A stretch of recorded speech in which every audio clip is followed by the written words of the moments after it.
do that every time.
So keep it up.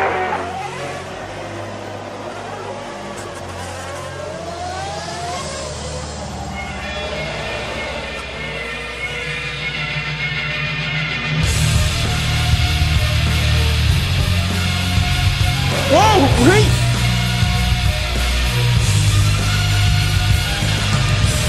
Oh no, big mistake! Edwards got back last and down to 9 now he corners. It has been an absolutely astonishing season.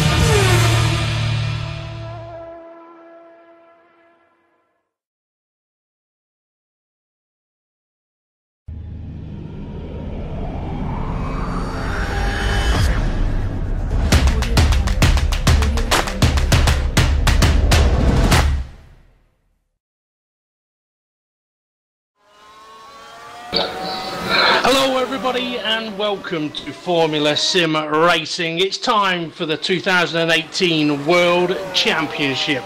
Round 1 is going to come from the Albert Park circuit in Melbourne.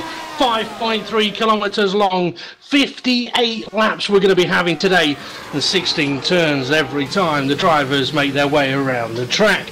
I'm Dave Failing, I'll be your commentator today, and joining me is Dylan Scrivens. Dylan, I hope you're well, and I hope you're looking forward to this one. I am great, and I hope all the drivers on the grid are as well. I hope you've had a good day. I hope everyone is ready for the first round of what promises to be one of the most amazing seasons FSR might ever have. It definitely will. A lot of information to give out regarding drivers, but I am watching Yerni Simoncic at the moment. He's just crossed the start-finish line to start third flying lap in qualifying. The drivers have got 12 laps in total, which works out to 4 flying laps. But we will get on to information about teams and drivers a little bit later on as we fire through this qualifying session. Yerni Simoncic had a very good season last year. Racing for Ghost Speed is now moved to Avid Chronic Racing. Teammates with Michi Hoyer. They got their first win of the season, in Formula Sim Racing's World Championship last year, and taking on Yerni Simoncic, they'll be hoping to fight for the title. As he makes his way into the tricky turn 9 and 10, runs a little bit wide, but that's the nature of this circuit. You can easily run a little bit wide as he now makes his way towards the fast left. Right, and these cars on these tyres, they absolutely love that corner if you get it right, as he comes now down towards sector 3. Dylan, feel free to shout at us if you see anybody going purple on any of the sectors, but I'm interested to see if Yerni Simoncic is going to finish off this lap. He does look like he's pushing hard.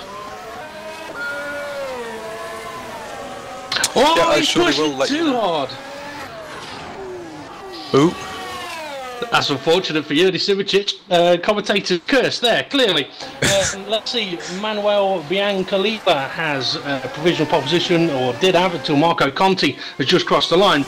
I'm going to have a look now at Michele D'Alessandro, racing for Sabima, I believe it is. We'll get that confirmed, but he and Marco Conti, teammates this season, and Michele has been looking very, very quick in all of the pre-season tests, and was fastest in the practice server just before we came live. So he's currently got a 19.5 to beat, which has been placed by Kirill Burakov. And Michele was a little bit quicker than that in practice, so let's see how he's going to get on.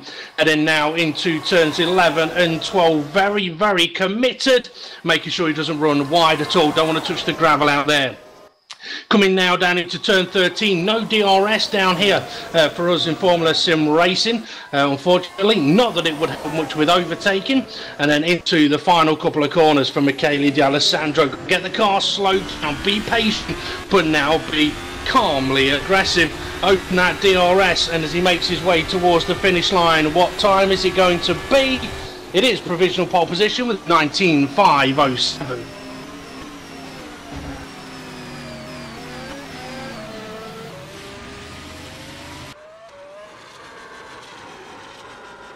Now, somebody else that we have on the circuit today, not out on the track at the moment, is Jeroen Kwekel. Made his return to Formula Sim Racing, Formula World Champion. It'll be interesting to see how he gets on today. I'm just wondering, Dylan, who have you got your eyes on at the moment? Well, it's hard to say. There are so many good drivers out there. You got Michele D'Alessandro, you got David Greco, FSR veteran. You've got Gianfranco Giglioli, which is an F1 Esports finalist who went to Abu Dhabi. You got Yerny Simincic, 2 times runner-up in the World Championship. You've got Mohammed Patel, last year's World Champion. Petar Briliak, 2015 World Champion. It's just full of amazing drivers. It definitely is. It's going to be difficult to know where to look. Also, we are running with DX11 now, so using a slightly different overlay and plug-in system, which makes it a little bit more difficult for us broadcasters and commentators to keep an eye on what is happening out there. But David Greco looks like he is about to start another flying lap. He is down into turn 1. Now, David Greco, correct me if I'm wrong, Dylan, but I believe racing for the Thrustmaster Esports team. Yes, Thrustmaster have entered an official Thrustmaster team into FSR this year with David Greco and, as I mentioned before, Gianfranco Giglioli, F1 Esports finalist. Yeah, now David Greco is a bit of a veteran in FSR. He's had 103 World Championship races. He'll be hoping to have 12 more this season and a few with wins and a fight for the title, I'm sure. So he makes his way towards turn 9 now. Oh, very, very committed, forcing the car into the corner, clips the barrier though, and I think he may have got a touch of damage from that. That could be this lap over, but he's going to keep going, see how he gets on. If he was up, he'll want to see if he can keep improving, but if he has got damage, it's not going to be easy to do so. Down into turn 13, a tricky little corner to get the car slowed down for and then accelerate again, as David was showing there, the rear end wanting to step out on him. And then a penultimate corner, plenty of steering angle applied by David Greco, and plenty of throttle, a little bit too much unfortunately. Yeah, that's definitely one thing with this year's cars compared to last year. You have to be super careful on the throttle, even in qualifying mode where you've got maybe 800 and something horsepower.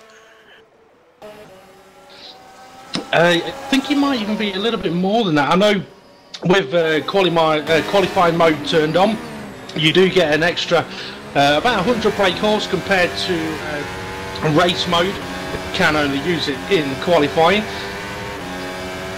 Mohammed Patel, I believe, is out there improving. Yep, improved to a 19.6, 10th and a bit off pole. Petar Briliak across the line right behind him as well. Not a lot's covered in the field at the moment. 0.7 of a second covers the top 18 drivers. Yeah, that's certainly something you'd definitely expect at this round with 28 drivers on the grid. Such a good quality of grid, you'd expect very close times. Michi Hoy has gone and stolen pole position, not by a massive margin, 19.455 for provisional pole position. I've just got my eye on your own Quakel though. He is lining himself up to start a flying lap. He's got a couple of corners to go. I know there's going to be plenty of people that want to see how he's going to get on in his return to Formula Sim racing. Mohammed Patel will be wanting to know how Jeroen is getting on as well. So as he sets up to start his flying lap, here we go then, his first competitive lap in over a year, I think, in Formula Sim racing. Let's see how he's going to get on.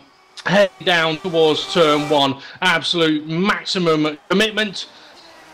Nicely on the brakes, aggressive down the gear to control the rear end of the car as it wants to step out on you. DRS wide open again. Hitting 310 kilometers an hour and then hard on the brakes, getting ready for the car park section. So tempting to take too many liberties through there, but the curbs, make sure you don't take too much of an advantage. Nice and smooth now. Question is though, Dylan, is he up on the sector times? Drop Dylan, having a look, yes he is green in the first sector. Okay, see how he gets on then through Let's see for sector 2. Yeah, turn 11 and 12. This is where a lot of time can be gained. Downshift, 7 gear, quickly up to 8th. The car doesn't feel like it's accelerating quick enough at this point, but it's actually doing all right. Hard on the brakes now, down into 13. Plenty of aggression over the curbs. How's he going to get on through 14? Yeah, sector 2 was a very good time.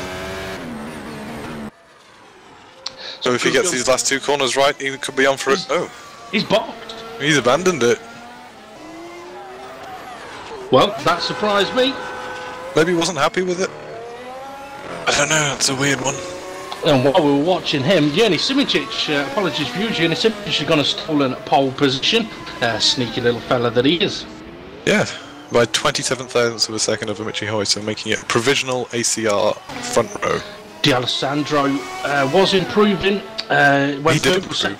He went purple sector 1 and 2, but he's not been able to steal pole position. He has got into the 19.4s. Felix van Delft in his first full season. Purple. Felix van Delft has just gone purple in sector 2, so you might want to watch out for him. Only a 10th off in sector 1 as well, so... Yeah, well, like I was saying, first full season in the World Championship, having finished 3rd in Ace. Coming up to the finish line now. How's he going to complete the lap? Puts himself 10th. That's not shabby, 3/10 off pole. Certainly not, but he did lose a bit of time in the last sector compared to Simoncic. Mohamed Patel making his way around the final corner, I believe. Crossing the line, can he improve? No, he can't. I did see Martin Gosby has put in a purple sector 1 time. He's making his way up to turns 11, 12. We said that this would be a frantic qualifying session, folks, and it will be. So apologies if we can't catch everybody doing purple sectors all of the time. But Martin Gosby racing for flag to flag. Coming into the final few corners now. And he's put in a very respectable sector 2 with a 22.0 there and 27.0 in sector 1. We could see a decent lap time, I think. Well, Martin was very, very competitive last season. His strategies were always pretty good. He had a few hairy moments on occasion. How's he going to get on here, though? 4th place. Yeah, so losing just a bit of time in this last sector compared to Simoncic, but his first sector made up for that entirely. It was a very good lap. That he did. Marco Conti, the fellow who I believe that has designed the mod for this season, sitting in 6th place, just started another flying lap. He was nearly held up into turn 1. Thankfully, the car that was coming out of the pits just about spotted that Marco was right behind him and just went straight off the track, got out of the way. That freed up Marco. See if it compromises his sector 1 time at all. 27.2. Sector 1 is somewhat decent. Yeah. Yeah, a couple of tenths off what Martin Gosby managed to do through sector 1 though. But it was a personal best for Marco, so... That is true. Now Peter Broliak has matched sector 1. He's actually a little further up the road at the moment. We'll keep an eye on Marco Conti though and see if he can improve on the 6th position. Sector 2 22.0, very similar to Martin Gosby, so... Don't think at the moment, unless he has a very good final sector, he won't improve. Yeah, definitely. Peter Broliak did not improve in the final sector, so it doesn't improve his lap overall. So Marco Conti then, as he had a decent final sector, opens up that DRS, crosses the line, and stays 6th. No, he improved to 5th. My apologies. The live timing took a moment to update. Yeah, so Marco has actually completed all his little allocated laps, and is provisional P5. So Yuni Simoncic still sitting pretty at the moment then. I think one to watch is Michele D'Alessandro, who still has 2 attempts left.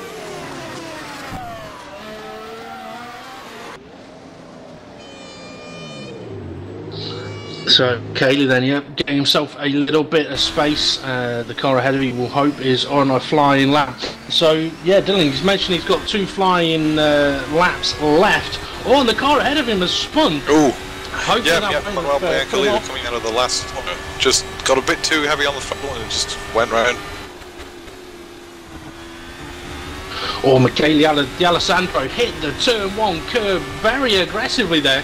The front end still managed to turn in quite nicely though. See how he gets on in turn 3. Very, very late on the brakes. And then lets the car slide round the corner through the car park. Cayley, I think he will be disappointed if he doesn't take pole position here, to be honest, with the pace that he's been showing in pre-season. Well, his first sector isn't very indicative of taking pole position. Now, it was only a 27.3. Hitting that turn 1 curve a little too hard. Yes, definitely. When you just on the grass a bit there, on the exit of onto the back straight. He's backed out of it. He's backed out of it, unfortunately. Not happy with it. definitely not. I thought I'd heard a second lift through the fast left-right. Mohamed Patel looks like he's on another flying lap. His car's not looking stable for him, though, through turns 11 and 12. Definitely having to adjust his steering as he's making his way through there. But Moo is purple sector 1 and sector 2, so you might want to watch out for this. Let's see how he gets on then. Last couple of corners. The car's definitely looking a little bit twitchy for him. It seemed like a decent sector 3 though. We'll have to see as he comes over the line. Is it going to be a Patel pole? No. Oops. He did a 30.5 in the last sector. Peter Breliak has done a 27.1. It's showing on live timing being a purple, but Gosby did a 27.0, I believe. But he is going quick at the moment. I mean, the nature of this circuit, though, Dylan, as you know, I know, and most people know, you can have the best of sector 1s, the best of sector 2s. If you make one tiny, minor mistake in any one of those final corners, you can lose half a second easily. Yeah, or even go completely off the track, as was proven by Daniel Ricciardo last year in the real F1 race. Yep, definitely. Oh, Peter Breliak, he's pushing hard. He's pushing too hard. There you go. There's a mistake, unfortunate. The pressure is definitely on these guys at the moment. Yerny Simičić is out there on an out lap. Let's see, Remco Major, he's running the Halo. We might not have to look at that car today because it could look a bit ugly because it's got a Halo on it. Certainly a very controversial addition to this, well, to the real cars this year, but luckily most drivers in WC have opted not to use it. Yes, that is true. Look, James Sadler is setting himself up for a flying lap at the moment. Just going to have a quick look. Let's see. Kirill Mirikov and Marco Conti have completed their maximum allocation of laps, but the rest of the drivers in the top 9 can still complete one more flying run. Let's see how James Sadler gets on hard on the brakes down into turn 3. A very easy corner to get your braking wrong there. Let's see, is he carrying the speed quite nicely? Currently sitting in 19th place. He will not be pleased with that. Surprisingly, Jeroen Kwekel is 20th at the moment. Yeah, it seems like the go speed just isn't as hooked as it was last year at the moment. Last year they had some very awesome... Well, their car looked very stable. Depends on who was driving. Well, yes, that's true. Now, to be fair, Sadler has done a 27.2 Sector 1, which is fairly relevant. I mean, it's fairly competitive. Let's see how he's getting on through Sector 2 and 3. Runs a little bit wide through turn 13. And that slight dip of wheel into the gravel or the grass can cost you a considerable amount of time. So 22 for Sector 2. And a 27.2 Sector 1, so it's personal best for both of them for him.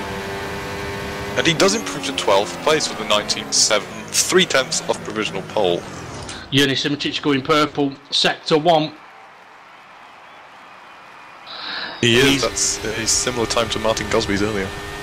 Yeah, he's absolutely pushing. I think the problem for any of these World Championship drivers is 1 second covers the top 22 drivers. Yes, that and the top 10 covered by 3/10. Yeah, I mean, I know last season we saw some tight gaps between the drivers in the World Championship, but this is taking it a little bit to the extreme. So Yerny Simičić then heading towards the start-finish line. Is he going to improve on his lap times? Whoa! Yes, he does, a 19.0. That is an insane lap. Considering the top 10 is separated by 3/10s, Yerny's gone nearly 4/10 faster than second place. Yeah, that is Yerny Simičić putting the stamp on a title fight in the first race. Michele D'Alessandro is heading through Sector 2 now. He's 1/10 down in Sector 1. And let's see, Simičić did a 21.9 in Sector 2. But most of the time he found, I believe, is in that Sector 3. Let's see how Michele D'Alessandro is going to complete his lap. I mean, things it's very easy for a driver as well to see the lap time that Simičić has just done, and then it gets into your mind while you're on a flying lap. and then you can't go as quick as you would like to. Yeah. D'Alessandro's pushing really, really hard though. He did a 22-1 sector 2. Go second very place. marginally. Improved half a tenth. He did, but it's still 3/10 down, which is going to feel like an enormous gap. Michi Hoyer. So Michi Hoyer. Oh, Mohamed Patel just crashed. Where was that purple sector 2 as well? If it got a decent sector 3, could have been on for a improvement. I do believe Michi Hoyer is also on the lap now. Yeah, Michi Hoyer is. He's done the 27.1 sector 1. Felix van Delft has actually gone purple in sector 2, but he's sitting in 14th place at the moment. Let's see, Peter Breliak coming into the final 3 corners now. Let's see if he's going to be able to improve at all. He's pushing his Musto car extremely firmly through these Australian corners. Opens up that DRS. What have you got? What have you got? Felix van Delft has gone 4th. Oh my days, Felix! That is quite something. Well, and you know Mitch what? is also finishing his lap. So he improved to P2, making an ACR front row lockout. Apologies with for no one else. Sorry, I was going to say apologies for not fully catching that. It's not easy to jump from car to car mode, but yeah, Michi Hoyer does lock out the front row of the grid for ACR. That is absolutely phenomenal. No, I think more phenomenal than all is Simicic's time. It's actually insane. Yeah, taking a 3.5 gap. That's going to have annoyed a lot of people out there. Felix van Delft was showing a lot of pace and a lot of promise last season in Ace, and to go and put his car on 4th place, that will have annoyed a few drivers as well. That is for certain. Peter Breliak, only 10th place. Let's see, your own Kvakel is going to be starting 20th place. Well, I don't think that's the start he was wanting. He has aged a couple of years. He's now found alcohol. That could play a part. You never know. Yes, that's true. That's true. Okay, while the drivers are on a bit of a warm-up session, we are going to take a short break. We're going to play a couple of adverts. We're going to recompose ourselves. When we come back, we'll go through the teams, the drivers, and the qualifying order. We'll be back in a few moments.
Hey man, I got that new TMX Thrustmaster wheel. It's going down. Xbox One?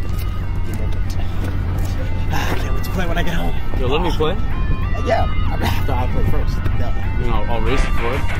Well, I have to hand you.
Keep it up.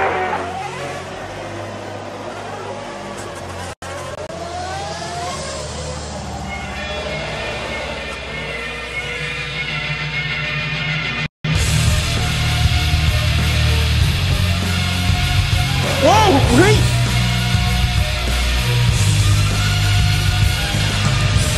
Oh no, big mistake! Edwards got back past him and down to 10. 99 Harry Cornbury.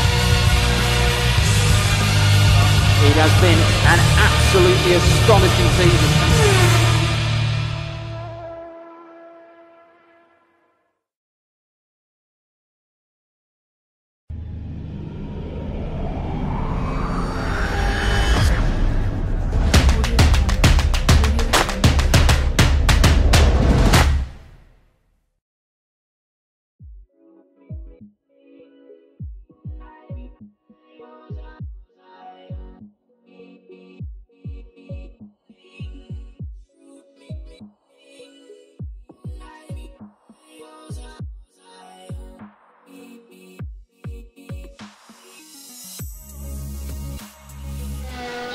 Hello everybody and welcome back.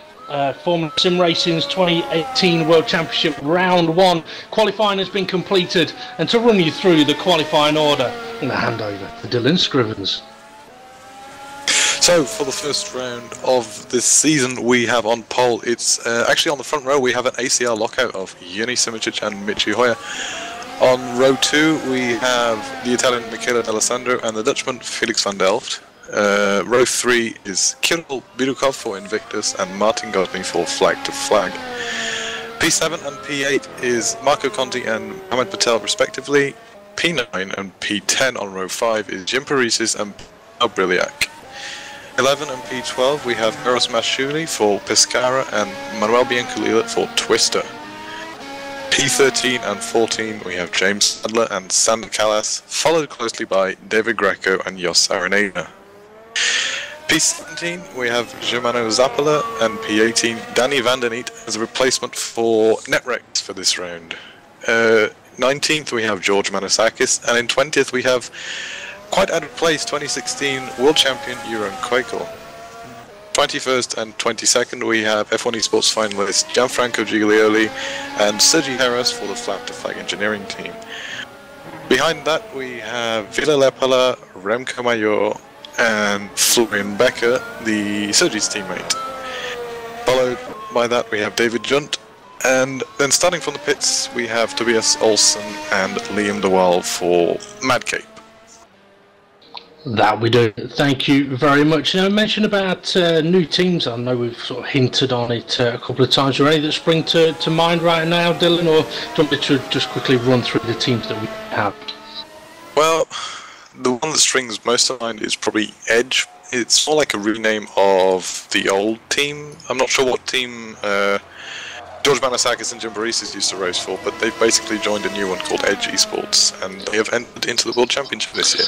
That they have, and a very nice looking livery on their car as well, blue, white and a little bit of gold by the looks of things. It's a very sexy looking car, but then I do like blue.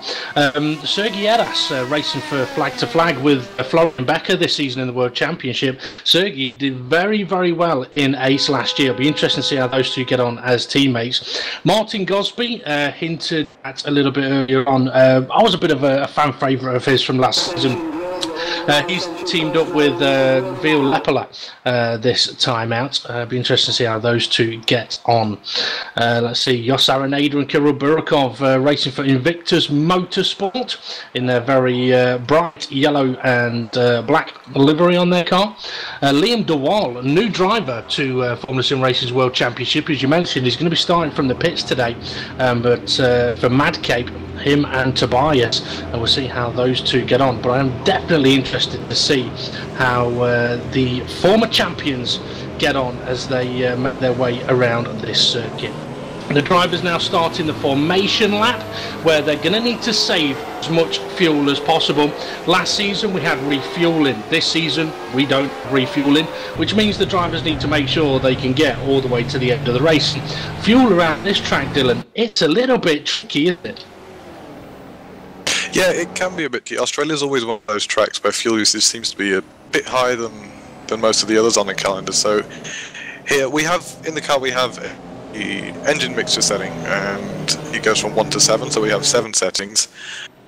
And around this track I think most drivers will be able to do it on, if they were not to change any mix, they would probably do it all on mix 2, but in traffic or in dirty air, they'll have to be constantly changing the mixes to defend or attack or defend on, well, when you're trying to get past by DRS or something. Yeah, definitely. So yeah, I mean, that's the thing, if you're behind someone with DRS and you can't overtake, there's no point turning your engine up, which means you can turn your engine down and save a little bit of fuel. What you've then got to be able to do is calculate, okay, can I then use that fuel elsewhere? It's a very, very difficult mind game for the drivers, just as it is in real life, except in real life they have teams of people telling them exactly what to do.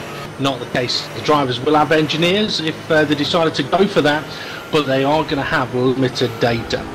A lot of it is going to be down to the drivers. Yerny Simicic actually looks like he's done quite a quick formation lap here, to be honest. I'm surprised he's not dipping the clutch and coasting considerably more, whereas his teammate Michi Hoyer looks to be just pacing himself a little bit. Yeah, it seems like he's backing up the field a bit. I'm not sure why he'd do that, but...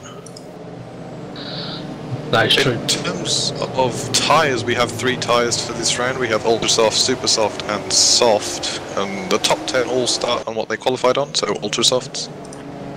That they do. For anyone that doesn't know, if the rule still applies, if a driver qualifies just outside the top 10 but somebody within the top 10 gets a grid drop penalty, if a driver then gets promoted into the top 10, they do have to still start on the tyre they qualify on. So as the drivers get ready to form up on the grid then, I am surprised that the likes of Patel, Breliak, Quakel are in the positions they are at the moment, but could that mean that this season is going to produce another new world champion, or are we just setting the scene for the rest of the year? We'll soon find out. So ACR lockout, as we've mentioned, plenty of colourful, beautiful liveries all the way down the grid, and as far as I know, the largest grid in the World Championship, at least for the last couple of seasons. So it'll be interesting to see how the drivers get on with many more competitors out there to compete against. So as the last couple of drivers line up in their grid slots, we wait for the lights because we're about to go racing.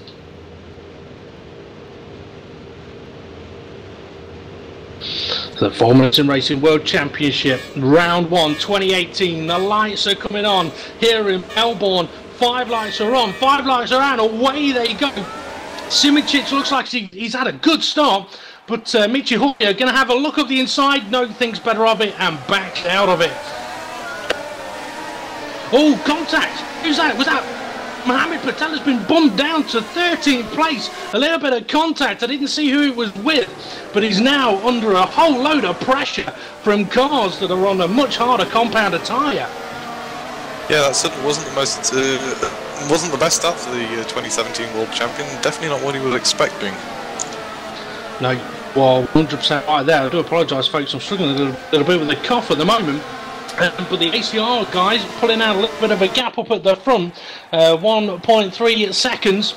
Oh, Invictus and Flag to Flag come together. That was Kirill Birakov trying to have a look up the inside, and it didn't work, unfortunately.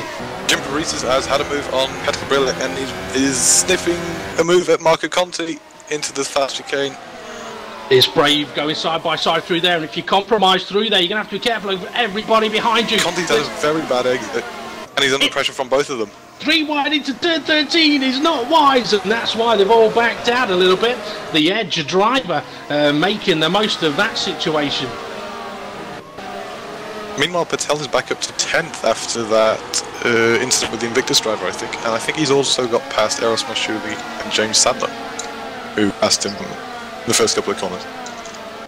Yep, an interesting opening lap of the race. Michele D'Alessandro up to 3rd place, and Felix Van Delft is still right on his gearbox. Felix is going to be loving the way that this race has started, and that's about all I'm going to say about it because the commentator's curse.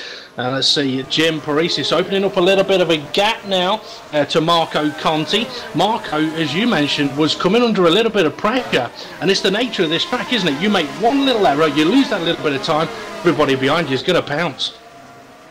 Yes, definitely. Am I right? No. I thought James Sadler had qualified further down. No.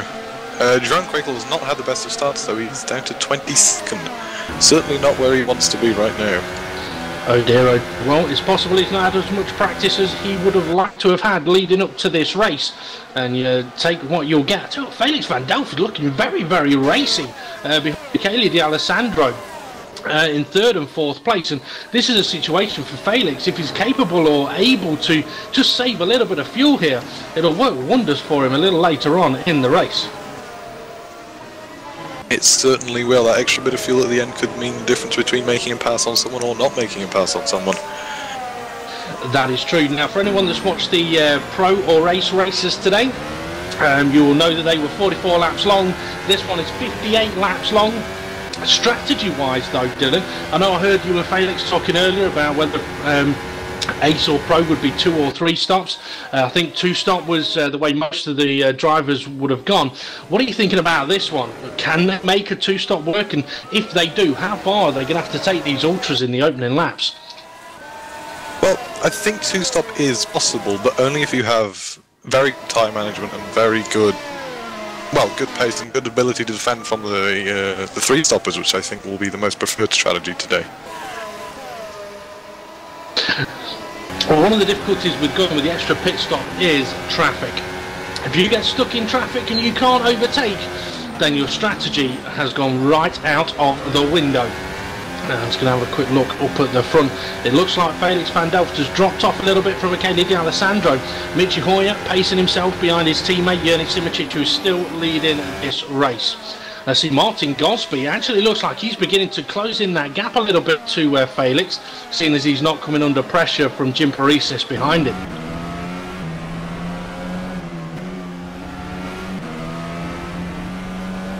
I'm just having a quick look down the order to see if there's anybody sort of close enough to have a bit of a go or make a move. So Giorgio Masaki sitting in 20th place on super soft tyres, surrounded by drivers on the soft tyre. He's going to find himself in a bit of a painful situation because his tyres are going to just absolutely die in the traffic.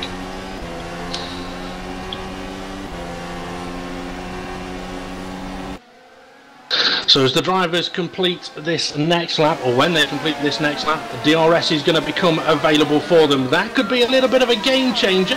Maybe not for the teammates up at the front. It depends on how feisty Michi Hoyer wants to get. I mean, Dylan, as far as I know, you don't race for ACR, but if you were the ACR team boss, I know he's listening, would you be wanting Michi Hoyer to go and attack Jurni Simicic?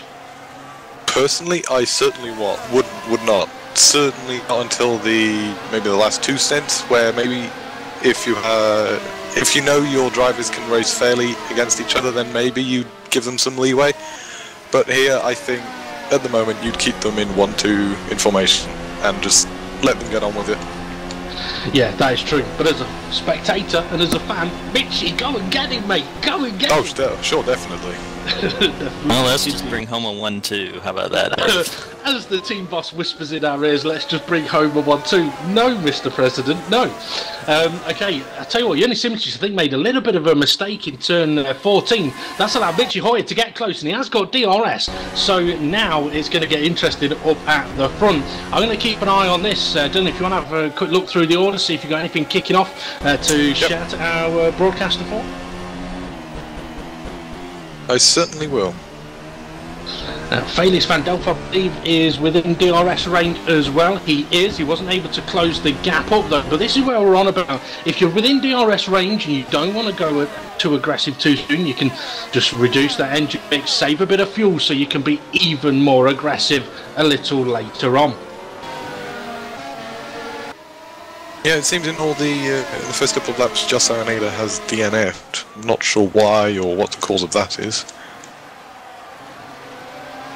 That's unfortunate for Jos Araneda. I'm just having a quick look. It looks like Eros Masciuli is the first of the soft tyre runners down in 12th place. So the gap between the leader and Eros is going to be crucial, because nobody is going, oh, Jurni Simicic has ran wide again, this time in turn 13. But Michi Hoyer has a little bit of a sympathy off for him, but he's still trying to close that gap.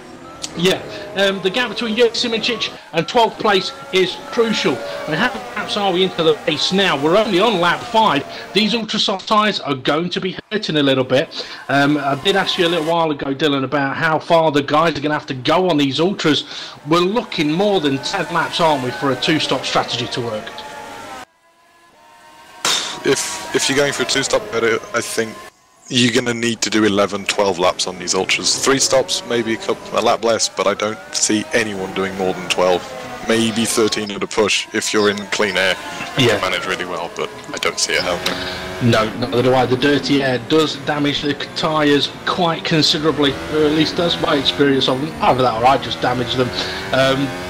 But let's see if Michi Hoyer is going to make any kind of moves on Jurij Simicic. Obviously, he's not going to do anything to risk either driver's race. Michele D'Alessandro may just be pacing himself a little bit, trying to stay out of the dirty air to look after his tyres. Strategy is going to be absolutely key throughout the course of this race. Jim Paresis is now closing in on Martin Gosby for 5th place, and he's bringing Marco Conti and Peter Breliak along with him. Yeah, I'm sure Peter Breliak and Marco Conti will not be wanting to get in the way of each other since they are in sister teams, the Musto and Sebema partnership. Yeah, that is true. Looks like Liam de Waal is out of this race, unfortunately. His car is in the pit. Jurij Simicic still leading Michi Hoyer. Let's see, Simicic's last lap at 26.4, no, at 26.2, sorry. Michi Hoyer at 26.4. So Jurij Simicic's tyres holding out a little bit better than Michi's, but Michele D'Alessandro was quicker than the both of them.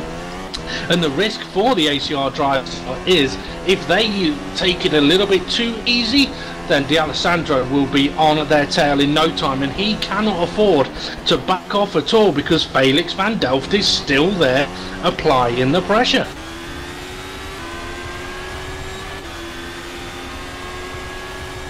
Now, Dylan, I'm sure over the course of today's races and broadcasts, the commentators have mentioned about the engine fixtures, as we did a little bit in qualifying.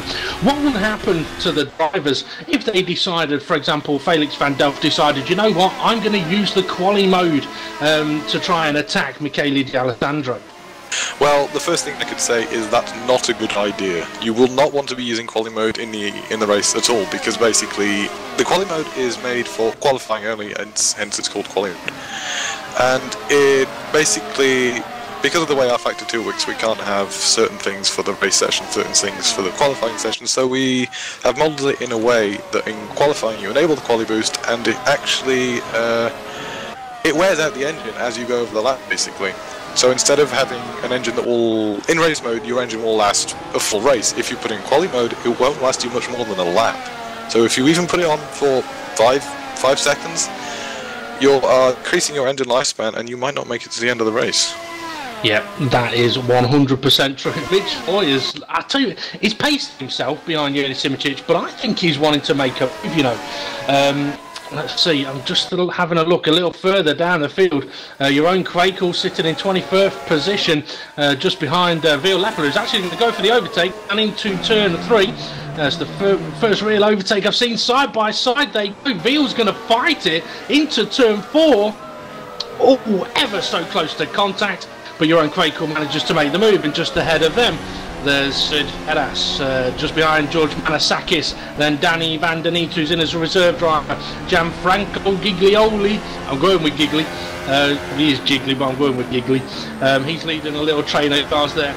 Then we've got Zappola, Greco in 14th place, Siros Masciuli 13th, Callas in 12th. I'm surprised he's not pushing a little bit further, but he is on the soft compound tyre now. I think he's leading soft compound runner at the moment. Yeah, he's managed to get past Siros. Masciuli was the leading soft compound runner, but it seems Callas has gotten past. I personally expected Callas to do a bit better in qualifying, judging by some of his pace last year, but, you know...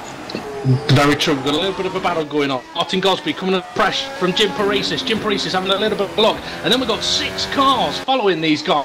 Ever so close. You know what? I think Peter Breliak may be within range to have a move. The problem is the car ahead of him's got DRS. So is he going to go for it on the brakes? He thinks about it, but backs out of it. Lives to fight another day. Sadler catching on to the back of this train as well.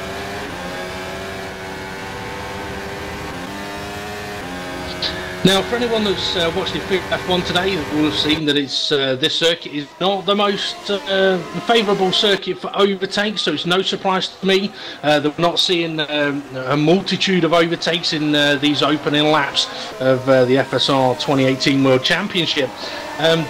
But I've got a question for you, Dylan. Is this a track that's difficult to overtake on, or is this a track that's difficult for F1 style cars to overtake on? I don't know, that's a hard one to answer, because I don't think I've ever driven anything other than F1 car around, and I don't know. I honestly don't know how to answer that one. Stumped with the question, that's been happened a few times, if I could help it. I mean, it is a difficult question to answer, but it is something for people to think of. We've got a pit up. Who's that? Marco Conti going for the pit stop from 7th place. He's going to try and get an undercut and get out of that little... Oh, we've got a big crash! Jim Paresis! Martin Busby out of the race! Oh, that is very, very, very unfortunate for Martin. He was running so well. Yeah, he was. Now, unfortunately, we're not going to be able to show a replay of that. Being on D11 doesn't give us the best of options for showing replays, unfortunately. But hey, you know what? That's what highlights of videos are for, if we can get someone to do them. So if we don't get to show you any of the big...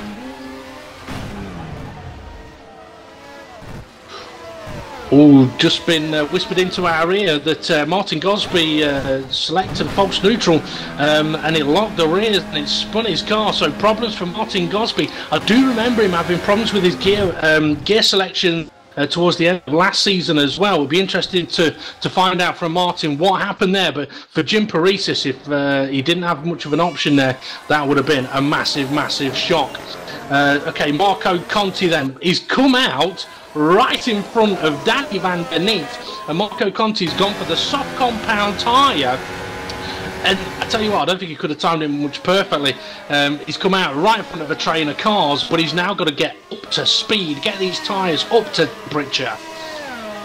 The problem for him though is he is visibly faster than Matt Thackus and Giglioli ahead of him, but they aren't going to stop for a while. No, they're not. Felix van Delft into the pits. He's going for an undercut on D'Alessandro. Bianchila into the pits as well. Oh, Felix, be careful. You've got a car pitting behind you.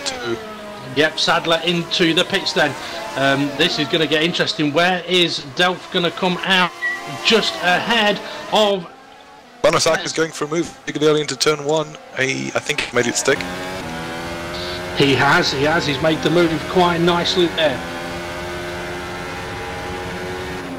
So, as we mentioned, for anyone that pits, coming out into traffic is going to be a major, major problem. And this is where the likes of Yerni Simicic and Michi Hoyer may just decide, you know what, my tyres are dying, but I'm going to try and keep going if I keep opening up a gap. This is where an engineer earns his money. Certainly, yeah. I think the pit delta around here is 19-20 seconds, depending on how much you want to risk the pit entry. Well, as you said about Marco Conti, he is right behind Giglioli, but being on a soft compound tyre, the hardest compound tyre, they're going to keep going. Giglioli's going to be doing many more laps. Michi Hoyer into the pits. Yes, followed by Michele D'Alessandro and Patrick Briliak. Okay, let's have a look at Felix van Delft then. Let's see if Felix van Delft has got a jump on Michele D'Alessandro. Undercut over the course of a couple of laps. You can get a couple of seconds, but with one lap, let's see what Felix has been able to do.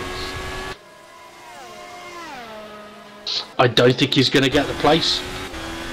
It's certainly very close behind with Michi Hoyer and Sandy Callas. Michi just come out on the ultra soft tyres. Oh, contact! Marco Conti! It looks like he's been spun out by Bianchila. That's massively unfortunate for Marco Conti there. He's spun around. I'm not sure what's happened there. Are you sure that was Bianchila?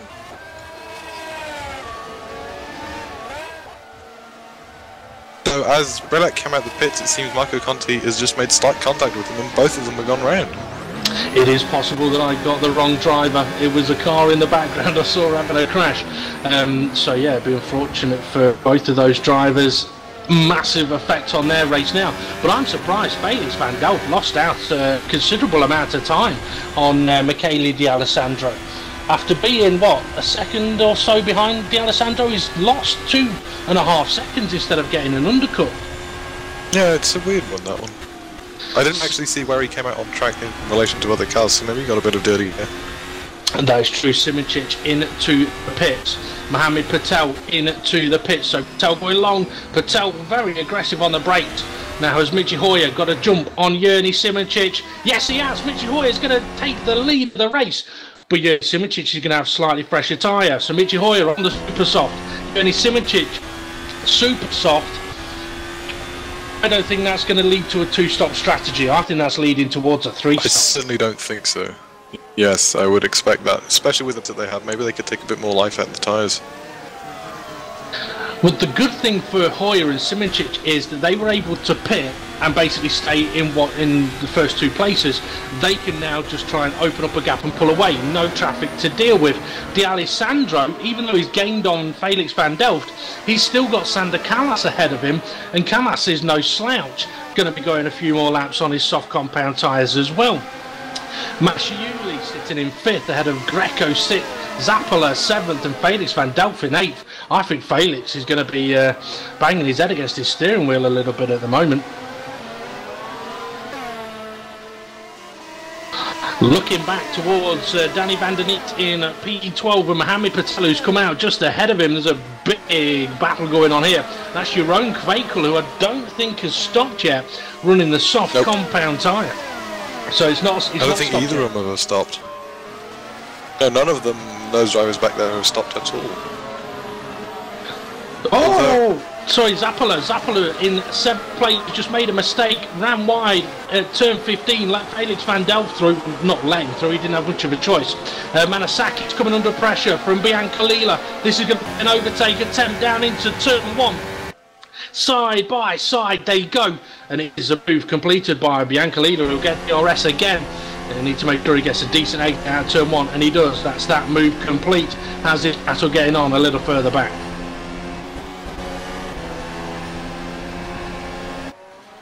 Well, one of the frustrating things for many of the drivers around here is wanting to overtake is one thing, but the fact the car ahead's got DRS as well as you is a little bit frustrating. So the likes of Kwekel, Giglioli, Major, Sadler's been hurt by the pit stops, to be honest. The amount of cars right in front of him, all on the same compound of tyre, admittedly they do need to stop, and they could be coming in what, the next 3 to 5 laps? Yeah, I would think so, depending on your tyre wear or not. Kwekel going for the move side by side towards turn 11. Up the inside he goes, and Danny van der Neet doesn't fight that one too hard, realises there's a better battle to be had, and it looks like it's right now. He's up the rear of Kwekel, trying to go around the outside of 13. Unfortunately that's not going to work though.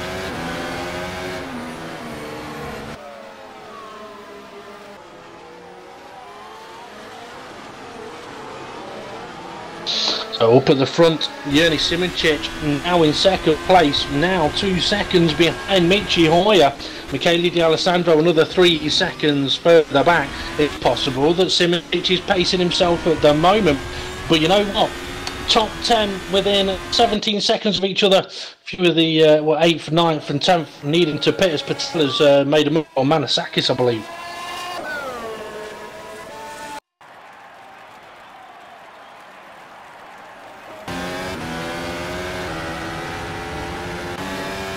Yeah, I mean, looking at the pit stops, Dylan, other than the ACR drivers, everybody looks like they've been hurt a little bit by the pit stops.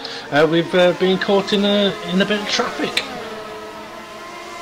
Yeah, it certainly does seem that way. It seems like the ACR cars are the only ones that managed to clear everyone. Lap 11 and 12 came around. Remco Major with his halos coming under a lot of pressure, heading up towards turn 11. I think that's James Sadler having a look around the outside. Thinks better of it, backs out a bit, hoping that Remco Major is getting himself a little bit out of shape, which he has done, but I don't think Sadler is going to be able to attack into 13. But Major decides to defend it, and defend it quite nicely as well. And that's going to close up the gap behind. That's Leper and Breliak. Peter Breliak, he's had that bit of contact, but he would not have been wanting to be sitting down in 18th place. But just look how close this battle is. Yeah, it's close battles up and down the field at the moment. Breliak making the move, Sadler making a move as well. Sadler up the inside into turn 1, manages to get, you know what, Breliak may be able to make another move as well. He does. He's going to capitalise on Remco Major being, oh no, Major turns into him. Contact made. Can he avoid everybody else? Looks like he can just about. Maybe the oh no, a little bit more contact. I was going to say maybe the halo made visibility a little bit difficult for him there. Well, yeah, certainly won't be hurt by it though. That is true. He may have a halo, but it doesn't mean he's an angel. Okay, up at the front, Mickey Hoyer. That gap has come down a little bit to Yanis Simicic, well, hinting around 1.5 seconds, so maybe Simicic was just saving fuel for a lap. So, Michele D'Alessandro still there or thereabouts if anything happens with the drivers up ahead of him, or if they're on a completely different strategy, because that's something to factor in now. The ACR guys are on the super soft tyre, Michele D'Alessandro's on the soft, so he's going to be going longer. If we've got a 2-stop versus a 3-stop, this is going to get interesting up at the front. It certainly could get very interesting towards the end of the race, where we have the 2-stop runners supposedly ahead of the 3-stop runners and trying to get past. Felix van Delpen trying to make a move on Eros Masciuli. Masciuli made a mistake in turn 1. Sorry to cut you off there, Dylan. But yeah, Felix trying to make a move. Yeah, as I was saying, I think Michele, the only thing he can do right now is save a bit of fuel, maybe for the last stint, to be able to defend against the ACR cars. Assuming they're going for the 2-stop, Michele, that is. Yep, that is true. And we won't know for sure until the drivers do it. So Felix looking very, very feisty. Masciuli defending hard into turn 9. And I think Felix realises if he does want to take a potential fight to the podium here, or at least keep hold of the 4th place he had earlier on, he's got to make a move now, because it's just costing him that top. It's costing him tyres. It's potentially costing him points. Yes, and we can't forget that Masciuli started the race on those softs, so he's going to be much slower than Felix. Yeah, that he will. Felix, oh yeah, you can tell Masciuli's struggling. Go on, Felix, capitalise while you can. And he does, up the inside. Not a lot Masciuli can do about that. Greco might have a move on Masciuli. No, I don't think that was on. No, I think Greco was wise to be a little bit patient there. Zappola and Patel battling it out for 9th place as well. I think Patel's going to be making a move fairly soon. Yeah, he's going to have a look down into turn 1. He's already moving up alongside. That's a fairly easy pass for Patel.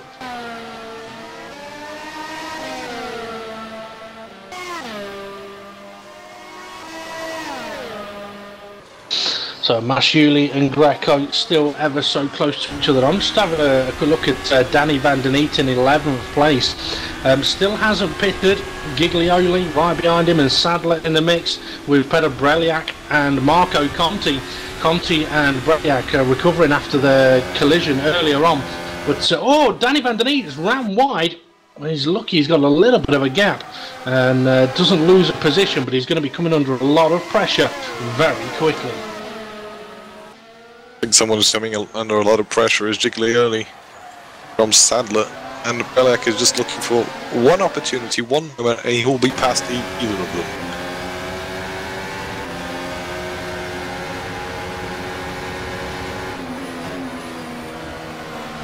Now, just having a quick look at best laps. Michi Hoyer, his best lap so far is a 125.6. Simicic a 125.4. I believe Breliak has locked up turn 13. I'm not sure what's happened there, but I think there was a bit of a battle going on. Sadler is past Giglioli. We also have Zappola into the pit, so Breliak having a very physical race here in Melbourne. And this, I tell you what, David Greco's coming under a little bit of pressure as well from Bianca Lila. There's so much action going on here, it's not going to be easy to keep an eye on every bit of it. But yeah, it's unfortunate for Pep Breliak. What position is he in now? 14th place at the moment. He would have been expecting, I reckon, at least a top 5 finish here today. Yeah, certainly, definitely. For a driver of his calibre, I don't think you'll be happy with 14th. No, not at all. Okay, just having a quick look. The time Felix van Delft has lost, I mean, he was a second and a half, 2 seconds behind Michele D'Alessandro, and he's now 8 seconds behind Michele D'Alessandro. He's lost a considerable amount of time, and Sander Callas has put himself right in the mix here. It'll be interesting to see where he comes out when he makes his first pit stop, because he hasn't stopped yet while sitting in 4th place. Yes, I would definitely expect him to be stopping very soon. I don't think the Sauce will do much more than 23 laps, maybe. At least by my estimates. I think we may have another retirement. We do. Tobias Olsen unfortunately spins into the barrier. He is now out of this race. Let's see. Felix van Delft is catching up a little bit to Sander Callas. With Felix having been freed up a little bit, he'll be able to pick up the pace if his tyres haven't been too damaged. Let's see. 6th, 7th, and 8th quite close together, with Mohammed Patel trying to close in on them as well. I mean, what do you think will be going through the mind of the likes of Patel? Won the championship last season in an emphatic style, really, and first race of this season, he's fighting for his life in 9th. Yeah, it's quite a weird one. Due to the nature of the season as well, we only have 12 races and not 16. Every race is going to be much more important, and I think 9th place is definitely not the way you want to be starting out. But as we've seen in the past, for example in 2016, Jeroen Kwekel, who retired from the first race, went on to win the championship with 2 rounds to go. So the first race doesn't mean everything. No, you're right there. Felix van Delft all over the back of Sander Callas, by the way. Felix has managed to close the gap up nicely. I think Callas's tyres have just about had it. I mean, 20 laps on them at the start of the race, full tank of fuel, it's good going, and it's time to get rid of them. And that is perfect timing for Felix van Delft. Not only will he get DRS, but he's also got clear track. Masciuli into the pits as well, and that frees up Bianca Lila. Let's see, Patel is going to move up then to 7th place, and closing in on David Greco, who for the Thrustmaster Esports team is sitting in 6th place at the moment.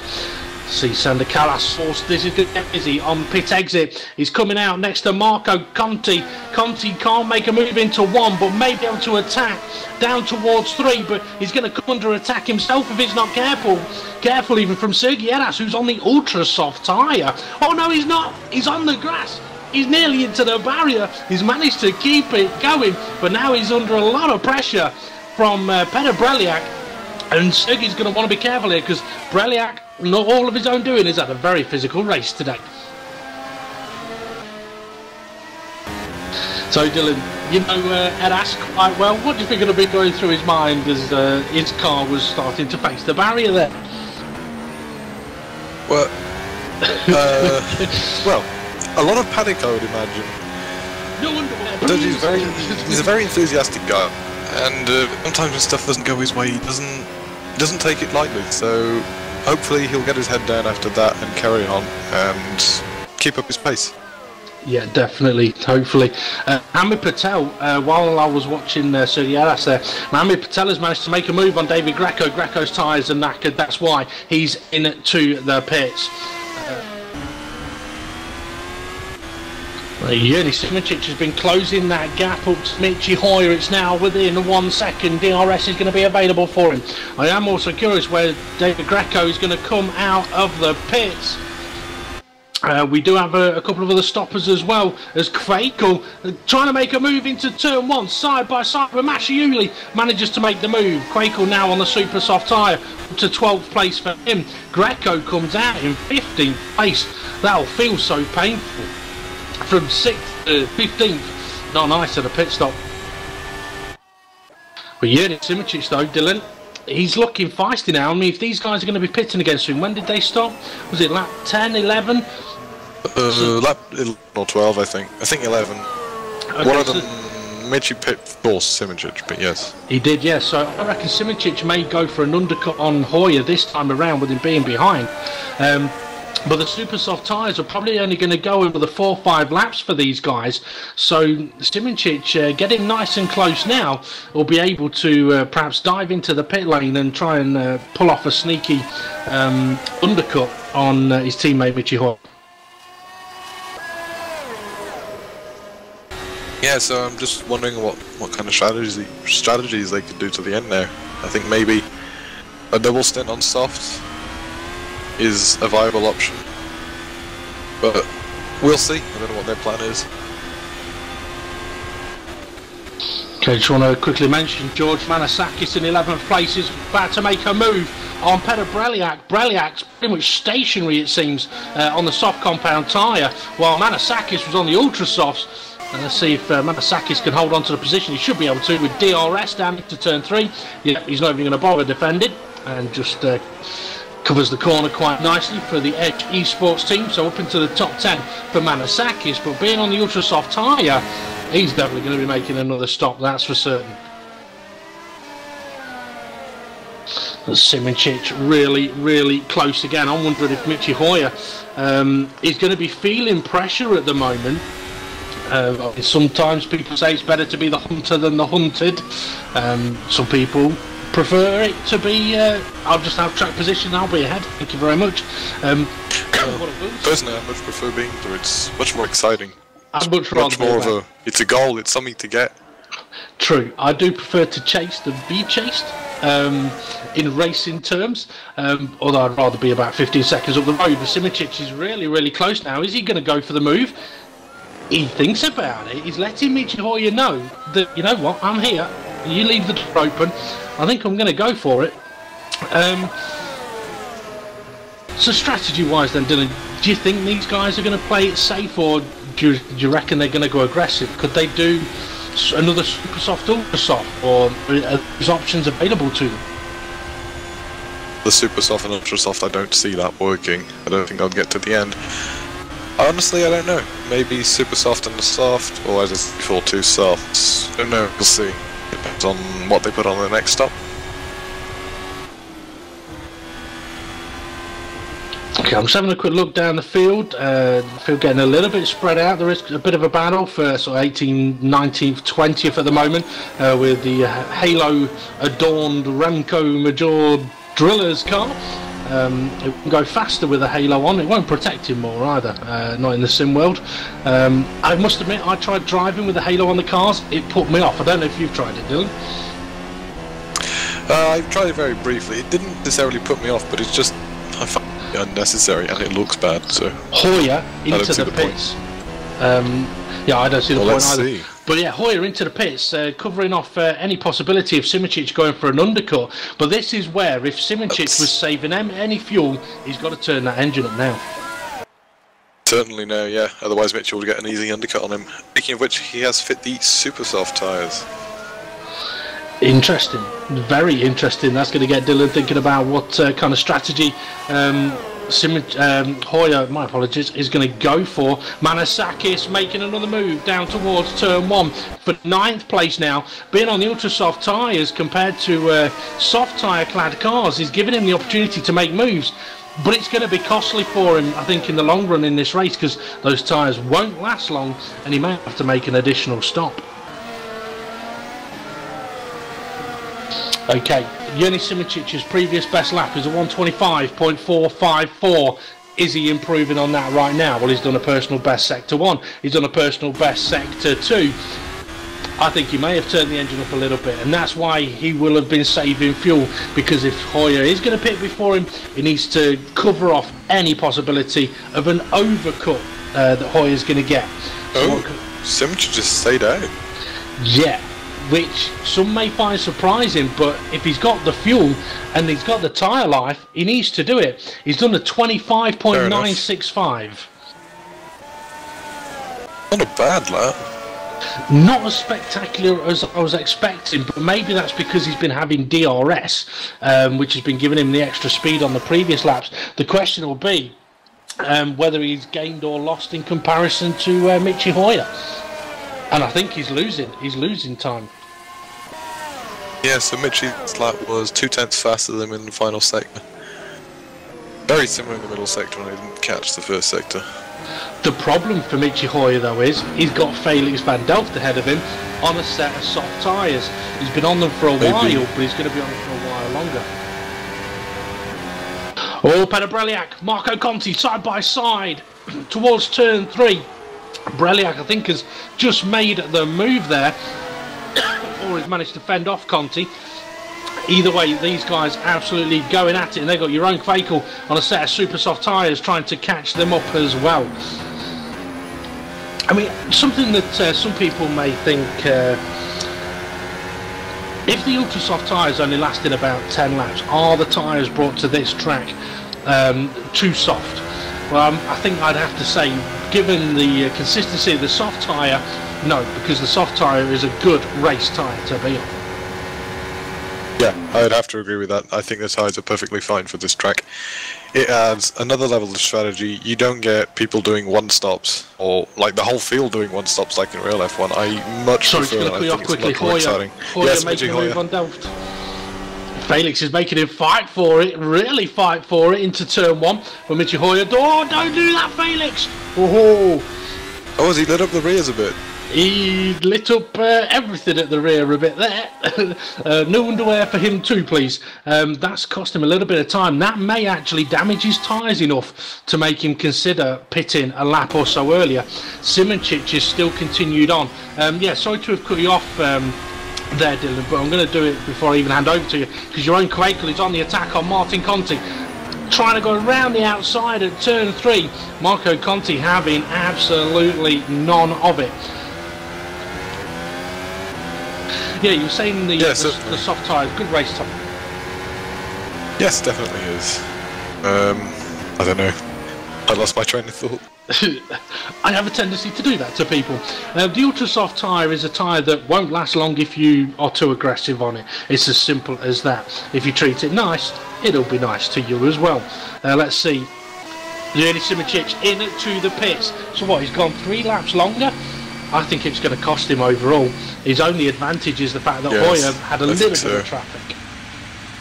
I think Hoyer was about 16 seconds behind him before they pit, or before Simoncic pit, and the pit delta was about 19-20 seconds. So, as you can see, no issue for Hoyer. Yep, Felix van Delft has pitted, so that little bit of action on the rear of his car was enough to make him think about pitting. Michele D'Alessandro, now this is where his strategy comes into play. He has only made the 1 stop. I wouldn't be surprised if he continues on and only does 1 more stop as well. The question is, what kind of gap is he going to have? He needs to open up a gap to Hoyer, but I don't think he's going to be able to. I don't think he'll be able to, no, but if Hoyer does catch up, actually I don't think Hoyer will catch up meanwhile in this stint. Maybe in the last stint, I think he'll get close enough. But then Michele hopefully will have saved enough fuel and he'll be able to defend. But we shall see. And Mitchie Hoyer's done a purple sector 1, so he is pushing hard now. He is closing the gap to D'Alessandro, and he needs to as well. I mean, Hoyer's going to have to pit again, we know, so this could actually work out quite well for D'Alessandro. Yes, I do think so. So Hoyer and Simoncic will have to pit again. Yeah. I assume only once more. D'Alessandro is into the pits. I thought that gap was coming down a little bit too quick to be anything natural. So yeah, Michele D'Alessandro into the pits. Now is where he needs to manage the gap to the leaders. He needs to be able to have them come out behind him. That's going to be key for Michele D'Alessandro. The problem is he has got 1 car ahead of him, Bianca Lila, a couple of seconds up the road. And he's also got Mohamed Patel right up his gearbox. Bianca Lila, I do not think it will be long until he stops, because he's been on those tyres for 19 laps. I think he'll probably be in this lap. And with Patel behind him, I don't think will challenge Michele, since they are sister teams. Giglioli coming under pressure from Kirill Birakov, I think it was. No, it was Peter Breliak, my apologies. But Breliak's ran wide on the exit of turn 1. It's going to put him under pressure now, heading towards turn 3. And it's Birakov who's behind the both of them. Is he going to try and make a double move? No, he's just going to be, he's going to take advantage of the situation. Sneaky little move by Kirill Birakov there.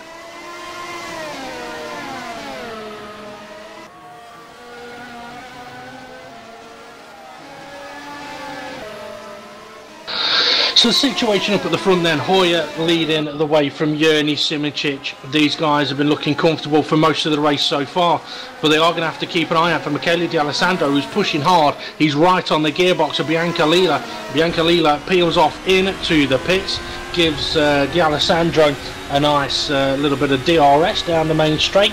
So the gap then is, what, 10 seconds from first to Michele D'Alessandro.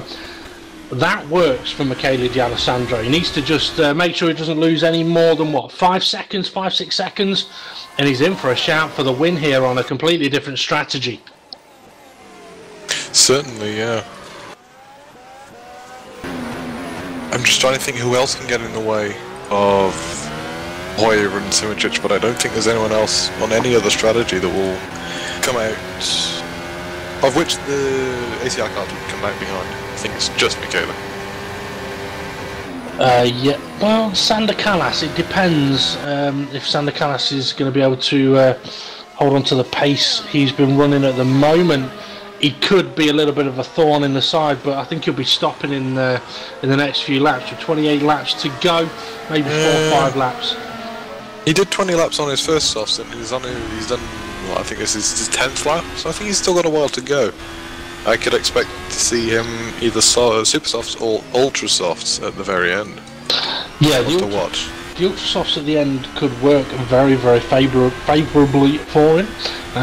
The super softs will do a few more laps and they'll be perhaps a little bit more consistent, but yeah, this is definitely not over for certain for the victory. And to be honest, first to 23rd, everyone's still on the lead lap. So going well in the World Championship at the moment. I wouldn't expect anything else.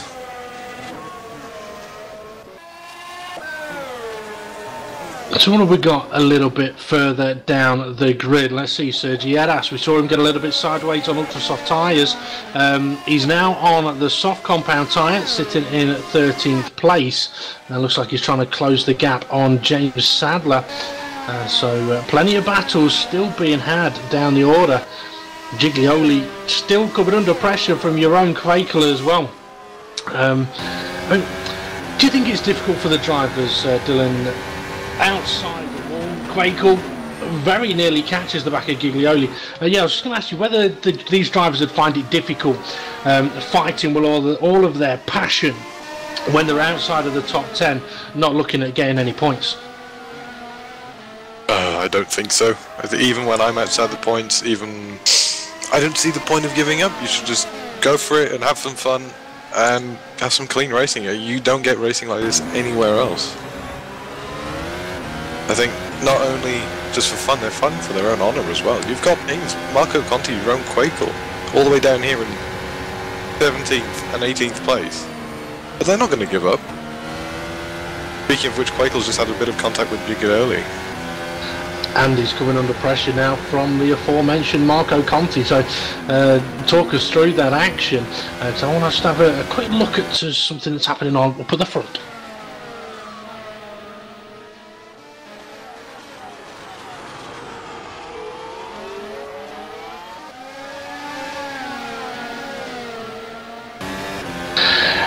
Michele D'Alessandro is pushing. He's pushing hard. He's managed to close in just over a second on Michi Hoyer, even though he's on the harder compound tyre. So Michele D'Alessandro, if he was saving fuel earlier on, he definitely isn't saving it now. On his last stint, I believe, unless he's going to make a late stop. Let's see, how many laps did he do? I think, by the looks of it, by his pace, I think he might be doing a late stop, maybe on ultra softs. Yeah, I think he might be. If that's the case, then the ACR guys may be a little bit more less under pressure. I don't know how you can be a little bit more less under pressure, but I don't know how many more stops the ACR cars will do. I'm assuming only one more to softs, but don't know. I mean, this is the thing with last year's car, with the refueling and the tyres that were available, strategies weren't too difficult to work out. This year, with no refueling, it's all down to how many laps a driver wants or can do on his tyres. So we're going to get strategies that are going to vary all over the course of the season. And let's see, what else have we got? That battle, Greco and Manasakis just been side by side. Manasakis is enjoying the ultra soft tyre, but I think I've seen him make about 4 overtakes for 9th place at the moment. That's the downside to using. I do think we have a bit of a battle further down, 12th and 13th, Germano, Zappola and Peter Briliak. And Sergi Harris right behind them as well.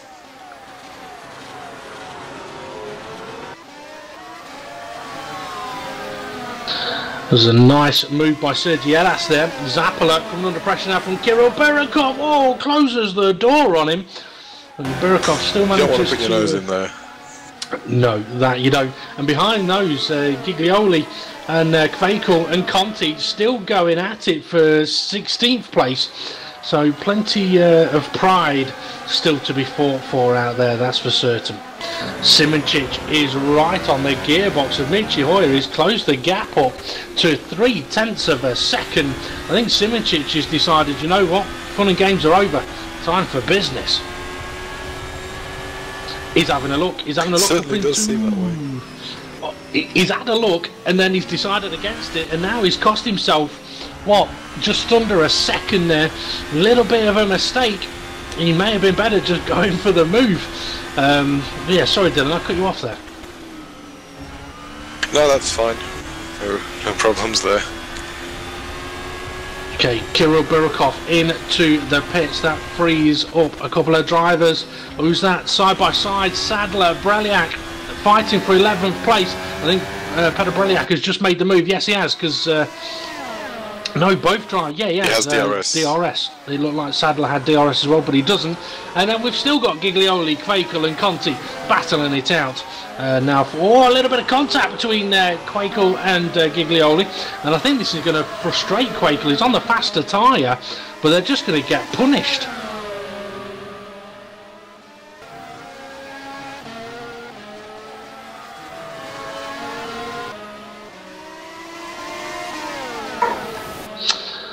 So let's see, Sander Kalas sitting quite pretty at the moment in 5th place behind Mohamed Patel, and have to keep an eye on whether Patel is pulling away or whether Kalas is closing the gap. I think Kalas may be closed. Here we go, Simoncic, Hoyer side by side, turn 3. This time Simoncic does go for it, but I don't think Hoyer's going to mind this. I think Hoyer will just sit there and go, okay, no problem, I'll save fuel. I'm going to pit before you again anyway, so I'll get the undercut on you. That is true. Okay, Sander Kalas is catching Mohamed Patel, and we did see that Sander Kalas had phenomenal pace in Ace last season, and when he did compete in the World Championship as a reserve driver, was more than capable of holding his own. I think he even got a podium. Oh, he's had a bit of contact with the back of Patel though. That's going to cost him a little bit of time, a little bit of tyre wear, and that's going to give Felix van Delft a chance to catch up a little bit too. Yeah, Felix has been doing really well in his 2nd ever World Championship race. During his debut was last year in Monza, I think he's doing very well. And if anything happens to him, the commentator's curse has just been set. I'm sorry, Felix. We want to. This battle for 15th, 16th, 17th is still going on, by the way. Giglioli, Kvekel and Conti. It's an interesting one, this, because you see Kvekel's got a really good run now, but it's heading towards the fast 11 and 12. I don't think he's going to be able to make a move, but if he can get Giglioli out of shape on the exit, he may be able to apply some pressure. But yeah, this is a race where you could literally stare at the rear wing of a car for the whole race. Kvekel coming under attack from Conti. Kvekel into 13. Out of nowhere. That was a lovely move. That was a lovely opportunistic, I wouldn't say dive bomb, but I would say Ricciardo-esque overtake on your own Kvekel there by Marco Conti. Lovely move. Let's call it a controlled dive bomb. Is there such a thing? Well, when Ricardo does them, yes. Okay, I'll give you that one. Okay, Yerny Simoncic, how is he doing? He's opened up a 1.2 to 1.3 second gap on a Michi Hoyer, but as I mentioned, Michi Hoyer's not going to mind that. Let's see, we're on to the 37th lap of the race, I believe. So, sorry, 36th lap of the race, which means, when do you think Michi Hoyer is going to be coming in again? If he's coming in for softs, any time within the next 2 laps, wouldn't it be? Yep, considering his first super soft stint was 13 laps. He's done 11 on this one, so yeah, 2 laps. There or thereabouts. Okay, good stuff. Now, this is where Yerny Simoncic, if you wanted to be sneaky, he either pits at the same time or pits a lap earlier and takes a set of soft tyres a little bit longer to try and keep track position. Either way, the ACR guys are fighting for the lead at the moment. Michele D'Alessandro, he's closed the gap to 8.5 seconds, so he's still within a shout for this one, but it's not going to be easy for him. Mohamed Patel side by side with Petr Breliak, or I say side by side. Looks like Mohamed Patel has let his teammate through there with Breliak. I think he hasn't recently pitted, but I think he may be on at the fresher tyre. So Breliak making moves. Sadler trying to close up to them. And let's see, Kvekel dropping off the back of Marco Conti now. So maybe Conti has been looking after his tyres, saving fuel, and now he's going to be able to apply some pressure to, well, it's Manasakis ahead of him. You mentioned that Manasakis has enjoyed overtaking, but... Oh no, sorry, no. I was looking at Hoyer, at Simoncic, and I thought I was looking at Hoyer. Okay, no problem. Sorry, it's alright. It's easily done. Felix van Delt is right on the back of Sander Callas, by the way.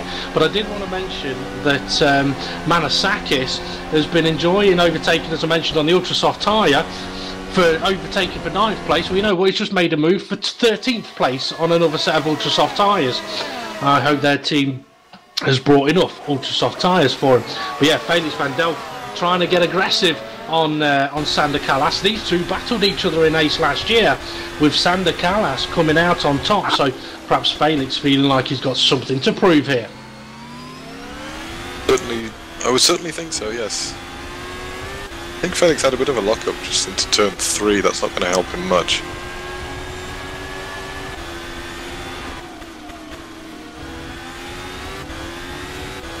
Okay, if our theory is correct, Hoyer pitting end of this lap, Simoncic pits just in front of him to annoy his teammate.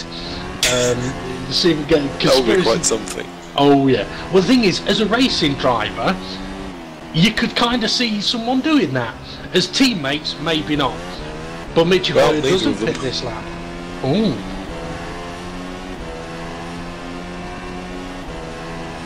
Simoncic last 11 laps ago, and Hoyer 14 laps ago, so I don't know. Interesting. It is interesting. Sander Callas coming under a lot of pressure, by the way, now from Felix van Delt. Felix is going to have DRS, but has he got the grip to apply pressure? Yes, he has, because Sander Callas has just ran a little bit wide. I think Sander Callas, his tyres are now 18 laps old-ish. Felix making the move up the inside into turn 3. Callas just about gives him the room, but Felix wasting no time. And behind them, Eros Masciuli coming under pressure from Bianca Lila. I think Bianca Lila is going to try and make the move down into turn 3. DRS available. Oh, to the back of him. That got Dylan excited, that's for sure. That was, yeah, that was a Code Brown moment. That was heart in mouth and then something else everywhere. Okay, what else have we got going a little further down the order? It's getting a little bit spread out. Zappala trying to apply pressure to Kvekel, but he nearly lost the rear end of his car doing so. Burakov pitted recently. He's not too far behind Danny van der Neet. So yeah, let's see. The leader's going to pit. Simoncic doesn't. Hoyer does. So there we go. Let's see how this pans out. Well, it's got to be for, as you said, the soft compound tyre. I mean, he doesn't have to use the soft compound tyre, but he is. Soft compound tyre. Yeah, he is on the soft compound tyre. As you mentioned earlier on, there's 3 compounds, and the drivers can use any 2. I believe they can use all 3 if they want. As long as they use 2 different compounds, then they are legal. Okay, so Felix van Delft opening up a gap now on Sander Callas. Masciuli coming under pressure once again from Biancalila. Biancalila looking over the inside. Makes the move. Masciuli doesn't fight it too hard into one, but he's going to try and attack back, I think, but he won't have DRS. But he's still going to try and attack, though. Oh, the door has been left wide open for him, but Biancalila decides to close the door. So Michi Hoyer has made his pit stop, as we mentioned a moment ago, onto those soft compound tyres. The question is, though, is he closing in on D'Alessandro? And let's see, he's got, what, 13 seconds? D'Alessandro would believe he's going to have to pit again, but this is where it's interesting for D'Alessandro, because if he is going to go on to, say, the ultra soft tyre, then he could be absolutely rapid in the last, what, 10 or so laps of this race. The question is, if he's got to overtake someone, are the tyres going to be able to cope with the amount of pressure he's going to be putting through them? It looks like we have an engine on fire, Dylan. Yeah. Florian Becker, the flag-to-flag engineering driver, has blown his engine. Not sure how you manage that on lap 40. No, that would potentially... Well, something's definitely gone a little bit wrong there. Now, let's see, I'm just wondering... Yuni Simoncic, he hasn't stopped yet. He did go on a couple of laps longer than Michi Hoyer previously. I'm just wondering if Simoncic is going to be a little bit sneaky here. He's got, what, 17 laps left to go? If he goes another couple, he could do another super soft. Yep. I think maybe even this lap or next lap he could do that. And considering he'd opened up a decent gap after he passed Hoyer, he might even stay ahead. Well, he has got... I mean, D'Alessandro's only, what, 6.5, nearly 7 seconds behind Simoncic. So D'Alessandro's still in a shout with this one, but I would like to see Simoncic do something a little different. Since Hoyer jumped him at the first round of pit stops, it's almost like he's been playing second fiddle a little bit. And if he doesn't do something, then Hoyer could basically just open up the gap, undercut him again, and make it a little less of a fight. Callas, Biancalila. So Biancalila has pulled away from Masciuli. He's now on the gearbox of Sander Callas, but Sander Callas has got to be pitting soon for what will be his final stop. And as I say that, into the pit ski peels, so that frees up Biancalila. I'm going to have a quick look at what tyres Sander Callas is going to go for. My bet is super softs, considering the amount of laps left. And then you can't put another pair of softs on. You are absolutely spot on. It is the super softs for Sander Callas. So, what have we got? Simoncic, come on, make your move. What are you going to do? What are you going to do? Don't think you can leave it much later than this lap. Considering Sander has just put on super soft, I think it's perfectly viable for him to put on a set now. Yeah, Michi Hoyer's just done his fastest lap of the race, a 25.0. I mean, Simoncic's best lap is a 24.8, but it wasn't his last lap. So Simoncic, I think, has got to make that move. He's just lost, what, a second and a half to Michi Hoyer in that previous lap? Yep, and he is in the pits now. So, is he going to take the gamble? Is he going to go for a set of super softs? Is he going to go for a set of softs? This could define what's going to happen at the end of this race. Is he going to take a gamble? Those tyres, like he is. He is. I was going to say, those tyres don't look like they're changing colour. They are the super soft tyre. Michi Hoyer is coming down the start finish straight now. He is going to be a close one. Oh, he's going to retake the position, is he? He's going to be... I think Simoncic is going to hold on, you know. Yeah. Maybe Simoncic saved enough fuel. Oh, maybe Hoyer's got to attack him straight away. He's got to.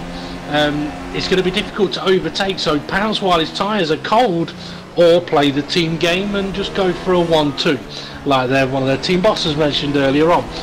But I'd like to see them fight, to be honest. This situation I don't think now, they'll fight now. I think Mainly because of the tyre difference.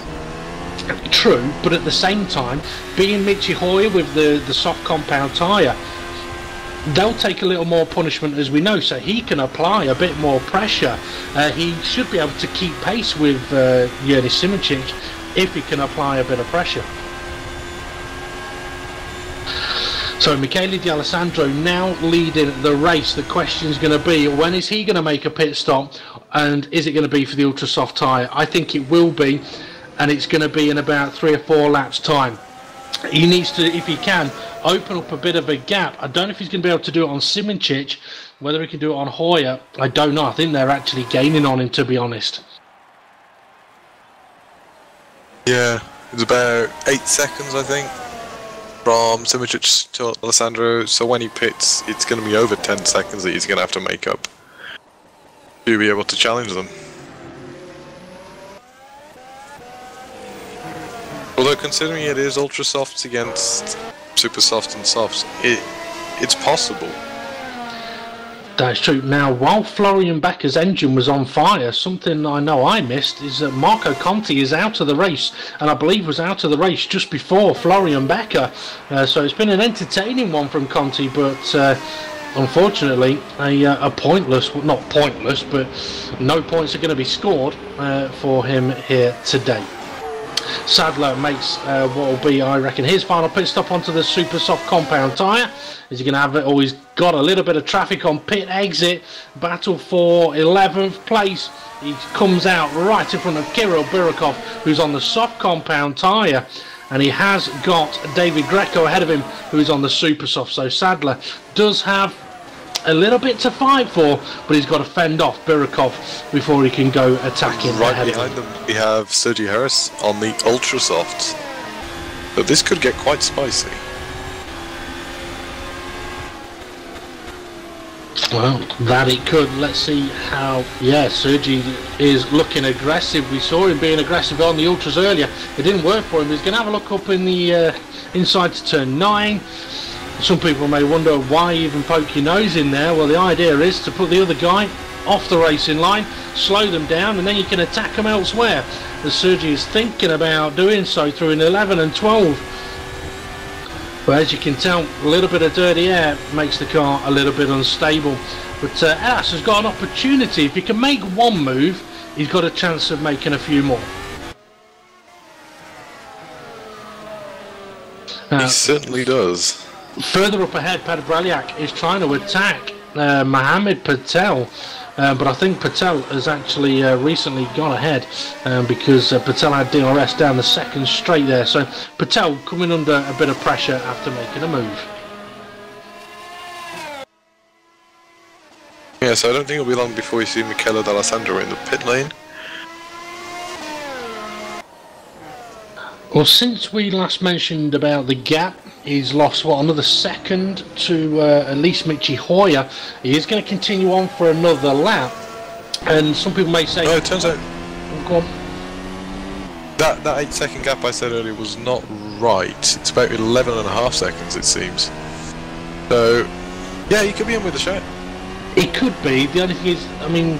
Simoncic and Hoyer were 13.5 seconds behind a couple of laps ago. So it depends on how quick D'Alessandro is going to be able to be if he puts the ultra soft tyre on. Rather quick is my guess. I'd agree with you. He's going to have to be careful of Felix van Delft as well, but he is. I think he's just about opening up a gap on him. He does not want to get stuck behind Felix van Delft while he puts on a set of ultra soft tyres, that's for certain. Michi Hoyer is keeping pace with Simoncic at the moment. I think they both realise that they can't afford to hold each other up at the moment.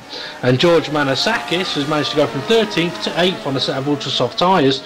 I think I'm going to have a quick look at how many times he's been on the ultra soft tyres actually, because he's definitely used them a lot today.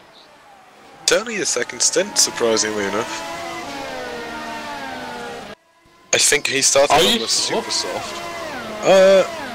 According to my sources, yes. Oh, according to mine, he's on his 3rd set of ultras. Well, maybe my sources are wrong. Maybe both of our sources are wrong, and we should leave it to Dolmio. Either way, Manasakis is. I bet if you ask him, he'll have been having fun out there today. That's for certain. He's actually closing in on Petr Breliak as well. McKenna is in. Ultrasofts, as I called it. Okay, here we go then. This is it. Fight Felix for is the also lead. in the pit lane.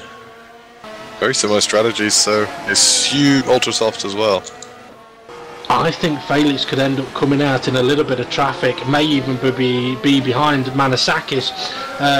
Breliak also into the pits as well then. But yeah, so the story we have, Michele D'Alessandro, ultra soft tyres, 9 seconds off the leader with a car in between himself and the leader. He's on the ultra soft tyre, Hoyer is on the soft tyre, and Simicic on the super soft tyre. All of the drivers will get to the end. This is game on. Well, I think it's game on, but I think the problem Michele's going to have is he's going to catch up rather rapidly, and then he's going to get stuck, unfortunately. Depending on how much fuel he saved. True, that is very, very true. But it also depends on what Simicic and Hoyer have been doing, because they haven't really attacked each other much. It looks like they've played a very sensible team game up at the front there.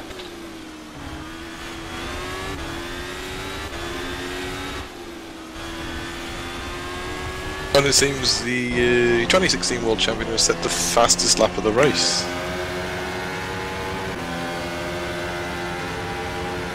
Has on he the moved? soft tyres. Oh. Interesting. Well, it shows soft tyres. Well, the soft tyre you can really push at the end. I was having a look at Sergieras, and he's pushing really hard. He's trying to attack Kirill Birikov. He's on the ultra soft tyre. He's trying to make the most of them. Sadler up ahead on the super soft, trying to get closer and closer to David Greco. Or Birikov makes a mistake that could give Eras an opportunity, and behind them is your own Kreikel that Dylan just mentioned, and he is on the soft compound tyre. But yeah, Sergieras doesn't need to make the overtake because Birikov peels off into the pits. Exactly. Manasakis has pitted, he's come out on ultra soft tyres again, and he bumped wheels a little bit with Petr Breliak around turn 1, but Manasakis now holding on to 9th place, and multiple, he must have a sponsorship deal with the colour purple. It seems that way. So Michele D'Alessandro, what is he going to be able to do on his first full flying lap on the ultra soft tyre? He's potentially going to punish them quite a bit. Sergieras is actually going fastest at the moment though, in sector 1, put in purple sector 1.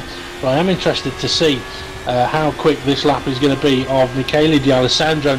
Previous best, the 25.0, is just on a 23.6, 9/10 faster. Well, actually 1.2 seconds faster than Yuri Simicic's last lap. So within 6 or 7 laps, he can be on them. What's he going to be able to do when he gets there? We'll have to wait and see. Yeah, I think Michele will look after his tyres, certainly from the pre-season tests. But sorry, going to cut you off a second. Breliak has attacked Manasakis into turn 13. He's managed to get ahead, but now Manasakis is going to have... No, he hasn't got DRS. That's going to annoy him. Greco coming under attack from Sadler just behind this little battle. But yeah, Breliak managed to make a lovely moves and steal DRS, so Manasakis couldn't attack back. Sorry to cut you off there again, but I think Sadler's going to try making a move as well. Thinks about it and then thinks better of it. No, what I was saying is I think Michele is quite kind on his tyres, so I think he'll be able to catch up and still have some decent wear left to play with.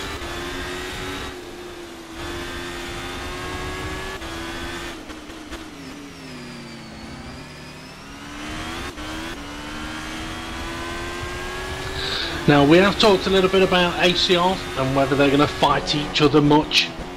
As we get into what will be the last 8 laps of this race, I think you do have to wonder whether the racer's mentality could play a part here for Michi Hoyer. If he senses an opportunity, is he going to go for it? And after having raced 50 laps? Has he got a clear mental attitude to weigh up that risk versus what the team boss will say to him if it goes wrong?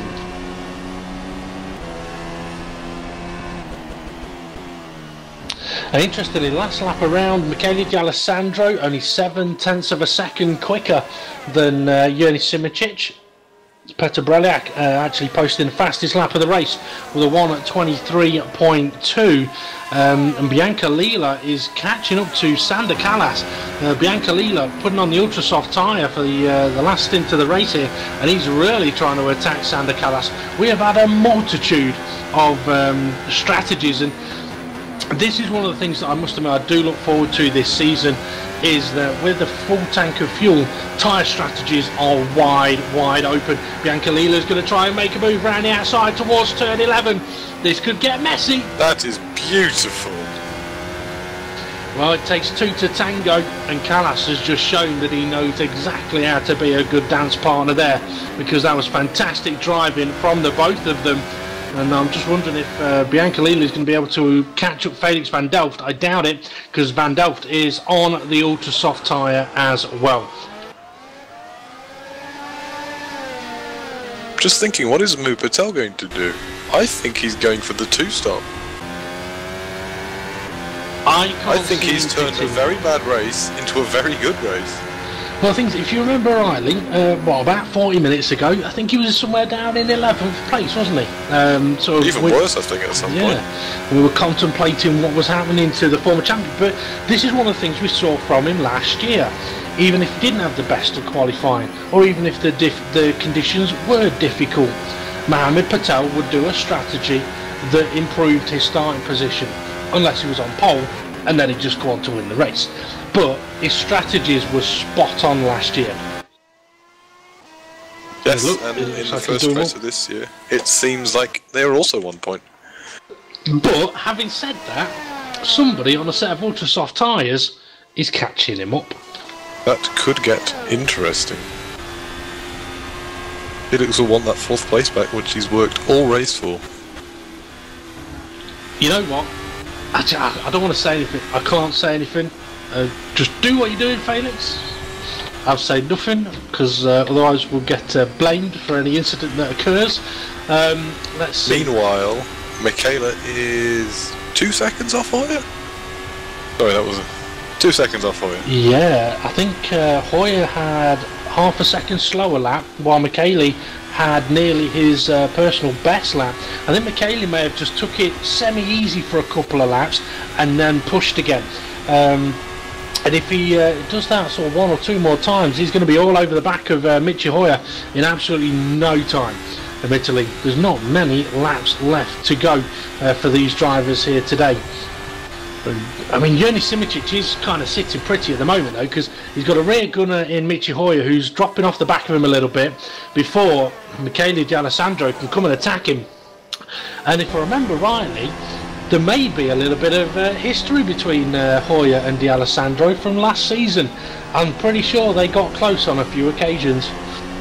More than a few occasions. I do believe they did get close, and there was a bit of contact sometimes, but I think that's last season, and this is this season, and it's a fresh start for both of them. Yes, it is, and Michele D'Alessandro has closed that gap in once again. And I mean, we've had 3 different strategies from the leading 3 cars at the moment. You can't ask for much more. As for which is going to have been the best strategy, we'll find out in 5 laps time. Mohamed Patel is slowly coming under a little bit more pressure as Felix van Delft starts catching him up. I mean, what a feat it would be for Felix if he can get past Mohamed Patel. It's one of those things, for anyone that's been battling with your own vehicle today, all of them, unfortunately for your own, as a friend of mine, all of them would want to beat him, they want to pass him. It's just the nature. You're a former champion, they want to beat you. It's going to be the same for Mohamed Patel. He's got a target on his back, people want to beat him. It's the level they're going to aspire to. Michele D'Alessandro can see a target on the back of Michi Hoyer, because he's now, 7/10 of a second behind him, and gaining.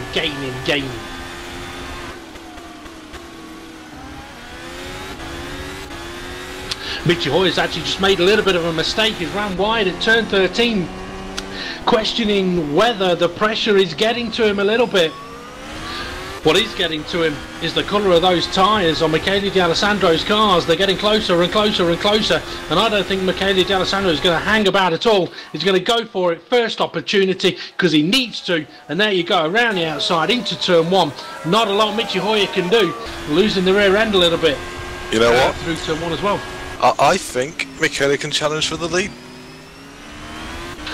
I think you might be right. I think he's played this one very, very well. Well, this is where, I mean, playing the team game is all well and good, but you would then potentially have to question, it's like, could either one of those guys gone a little bit faster earlier in the race to make this gap a little bit bigger? For Yerny Simoncic, though, we know he's no slouch.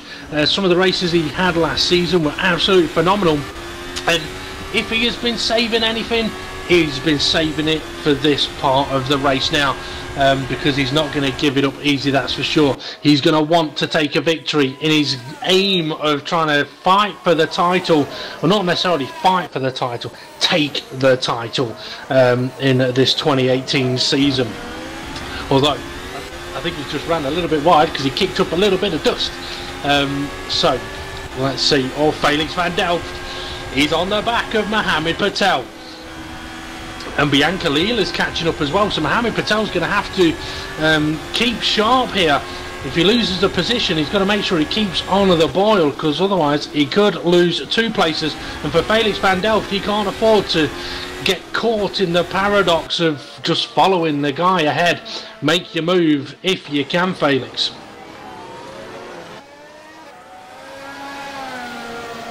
Yeah, I think we could see something into turn 1 or turn 3.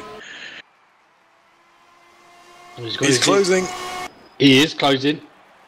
Mohamed Patel defends quite nicely, but Felix van Delft has had quite a lot of watching Patel last season, and he's going to attack him now. DRS wide open. He'll be using his fuel mixtures, but so will Patel. Patel defends early. Oh, closes the door a little bit on Felix. I think Felix won't like that much, but at least he's still got his front wing and he can continue the fight.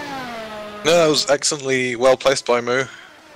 It was a great positioning of the car to make sure Felix had no way of getting past. Maybe not the cleanest of ways, but...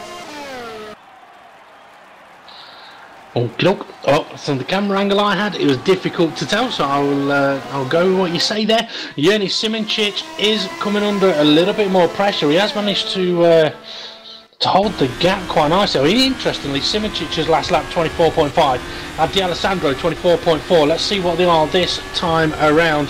Wait for live timing to update on us. Simoncic 24.5, D'Alessandro 24.2, so Simoncic is definitely pushing hard now, and so is Felix van Delft. He's really applying the pressure to Mohamed Patel, and if he learned anything from last time around, he's got to make sure he gets his car up alongside before Patel can close the door, and he's really close. But look how quickly Bianca Lila has closed in as well, showing just how much time Van Delft is potentially losing behind Mohamed Patel here. So what are you going to do, Felix? Where are you going to make your move? Which way are you going to go? How difficult is he going to make it for you? Is he going to switch to the inside? No. He's got up alongside this time. That time Patel does try to close the door again and squeeze on the exit, but Delft is having none of it, a bit of contact. And here comes Bianca Lila. This is great racing. This is so close. A lot of respect by both of them. Okay, I've just had a quick look. The battle for the lead is not as close as this battle for 4th place at the moment. But yeah, it is great racing. But I mean, Felix is now in a situation where if he doesn't make a move, he's going to lose a place, because Bianca Lila has closed the gap in rather rapidly. A little bit further back, they're a bit further spread out. So let's see what is going to happen here. 4th, 5th, 6th, so close to each other, heading through turns 11 and 12. This is going to get interesting, that's for certain. Okay, D'Alessandro, the gap is now 1.5 seconds. He may be able to have a final push on the last lap. He may be waiting for that last lap to go for the push. So, Van Delft, Bianca Lila, what have you got? Patel, what defensive strategy are you going to do this time? Because I think Van Delft is going to try and get up that inside into turn 3. So Patel may have to go extremely defensive here. Let's see if it's going to work. Actually, not as close as he has been. And there goes Biancalila up the inside into Van Delft, and that's going to frustrate him. Van Delft having to defend instead of attack. A little bit of contact, and their teammates as well, actually. I think that may have been Van Delft sort of saying, hang on a minute, youngster, you let me go. I would say that, and Van Delft is only about 18 years old, so can't exactly call one youngster, but yeah, trying to maybe set some #1 driver status, perhaps. So Jurli Simicic then rounding the final corner on lap 57 is going to be starting the final lap of the race now, I believe. So Michele D'Alessandro, the gap is 1.2 seconds, not much between them, so it's all going to come down to this final lap.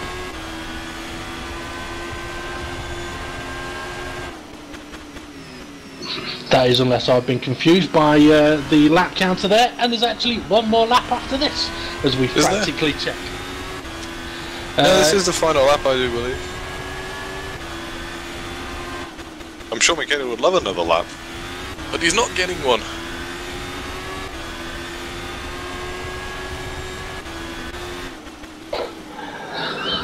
He's not going to get one, and he's not going to get a chance to make a move, I don't think. No, he's losing time. Van Delft into Patel. There's been some slight contact.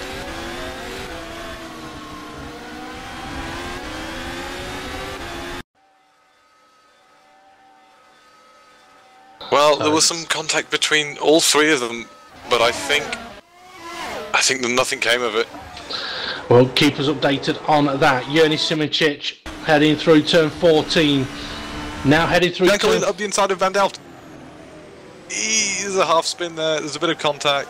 I think just going to quickly cut you off. Jurli Simicic come around the final corner for the final time. He's going to take victory here in Melbourne, round 1 of the Formula SimRacing World Championship, beating Michele D'Alessandro to 2nd place, Michi Hoyer down to 3rd place. We'll now go and have a look at this 4th place battle. Mohamed Patel opening up a little bit of a gap now to Felix Van Delft, who is still being pressured by Biancalila, and now also comes Sander Callas on the super soft tyre. I don't think he's going to be able to make a move, but the gap is closing. Only one more corner to go for these guys, so it is 4th for Patel. Or is it? There's still a bit of track before the line. It is 4th, 5th, 6th, 7th for Callas, 8th for Petr Breliak, 9th for George Manasakis, probably most overtakes of the day for him. 10th is Eros Masciuli. 11th will be David Greco, followed closely by James Sadler in 12th. Jeroen Kwekel started a long way down the order, is going to come home in 13th place. I think he'll be frustrated with that one. Kirill Birakov up to 14th place, Zappala into 15th, and Danny Van Den Eet into 16th, with Remco Major, the Halo running drillers car, coming around the final corner to finish in 17th place. And I think Giglioli, I think his race may have ended on I think he ran out of fuel. At least that's what the game is telling me.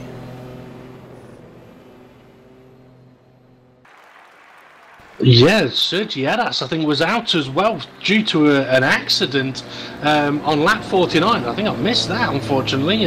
Sorry for missing that one, folks, but it was so enticing up at the front with Jurli Simicic. I mean, we said, or at least I said, in qualifying, he was stamping his authority on the title fighting qualifying. Has he stamped it in the race, or is he just kind of mildly eased his way into a championship lead that he's going to want to keep to the end of the season? I don't know. I think it's not a long championship, not as long as before, but long nonetheless.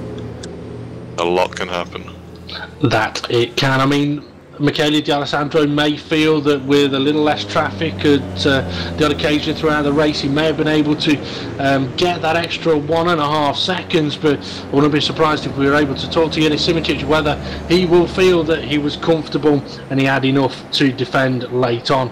I mean, to be fair, Simoncic was matching D'Alessandro's lap times for those last couple of laps, so it was an absolutely fantastic race there. I will just mention as well, if there's been any questions or comments on the YouTube channel that we have not got to, apologies for that. I can see someone is asking, has Yerny won in the World Championship before? Yes, he has. I can actually give you his stats on that one. Do we have any interviews? We will find out, I am sure. Just to give some stats, Yerny Simoncic is one of the drivers who I haven't got the stats for yet, but he has won because he won a few races last season. I will confirm that as we just wait to find out if we're going to be able to have a quick chat with our podium sitters. Yes, I think we have Mubatel ready already. I think he wants to have a chat. Mo's always ready. He's like a Duracell battery. He's ever ready. Yep, and Michaela as well. Okay, we will come to those guys in a quick moment. I think it'd be good to grab a quick word with Yerny Simoncic first, and then we will catch up to our fellow drivers. And but yeah, what a race! I mean, standout point for you, Dylan? I don't know, there's so much went on in that race. I think one of the standout moves was definitely Bianca Lila on Callas in the fast chicane. It was an awesome move. I think I may have to pick one of the many of Manasakis's. Literally every time I saw him, he was either overtaking someone for 9th, or further down the grid, having just pitted, overtaking someone. So yeah, it's fantastic stuff. As for Simoncic's race wins, yeah, I mean, in 2016 he had one, and in 2017 he had 1, 2, 3, 4, 5 victories, and 2 or 3, 4 second places. So some phenomenal results recently for Yerny Simoncic. Do we have Yerny with us yet? We do. Yerny, Mr. Simoncic. Obviously, married life suits you. Coming into round 1 in a new car, maybe a new attitude. I'm guessing one goal in sight, the world title. Is this a big step towards it? Pole, the victory? Yeah, I think. Yeah, not the victory, but the work that went into the car, the setup during the last month or two. I never had this good car ever in a season. Maybe before or for the last round, but before a season, never a car felt that good as this car feels. Really amazing. I really enjoy driving it. Okay. How much was the wife impressed with the gap you had in qualifying? Because that was some gap you pulled out on that pole position lap. You know what? I was so stressed during qualifying. I was shaking like crazy.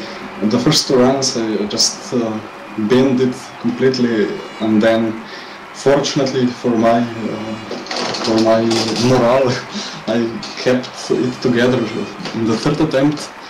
But I mean, yeah, I could do faster, not the 18.7 that I talked with some guys about, but yeah, I really wished I could do an 18.9 at least. But I was really happy to see the pace, and I was really surprised that there was no real competition in qualifying.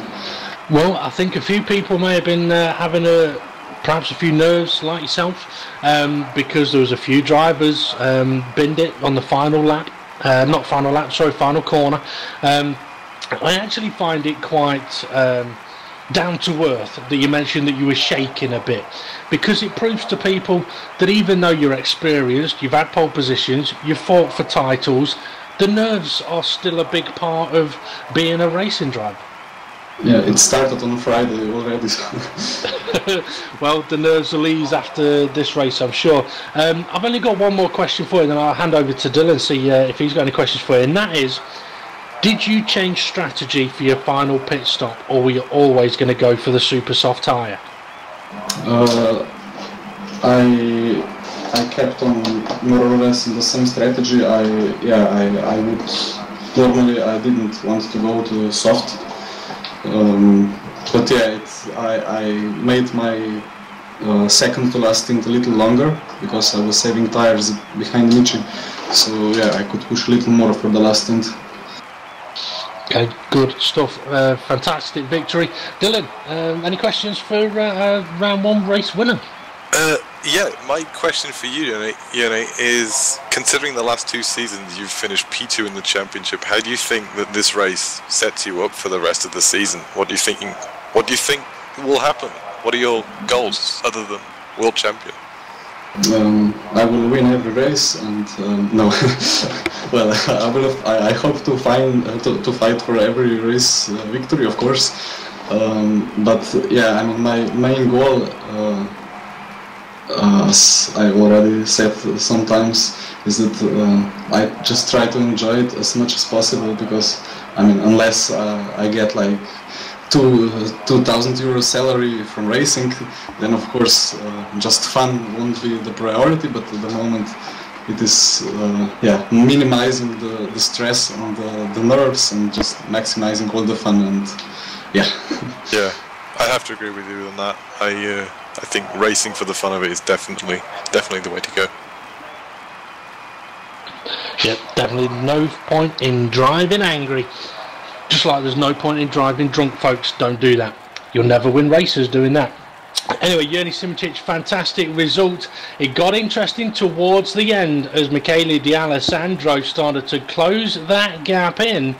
We may come back to Yerny in a few moments. I've had a chat with the other guys, but I'm interested to know, Michele, you had a good race, but do you feel there was a part of the race where that 1.5 second gap that there was at the end was lost during the race?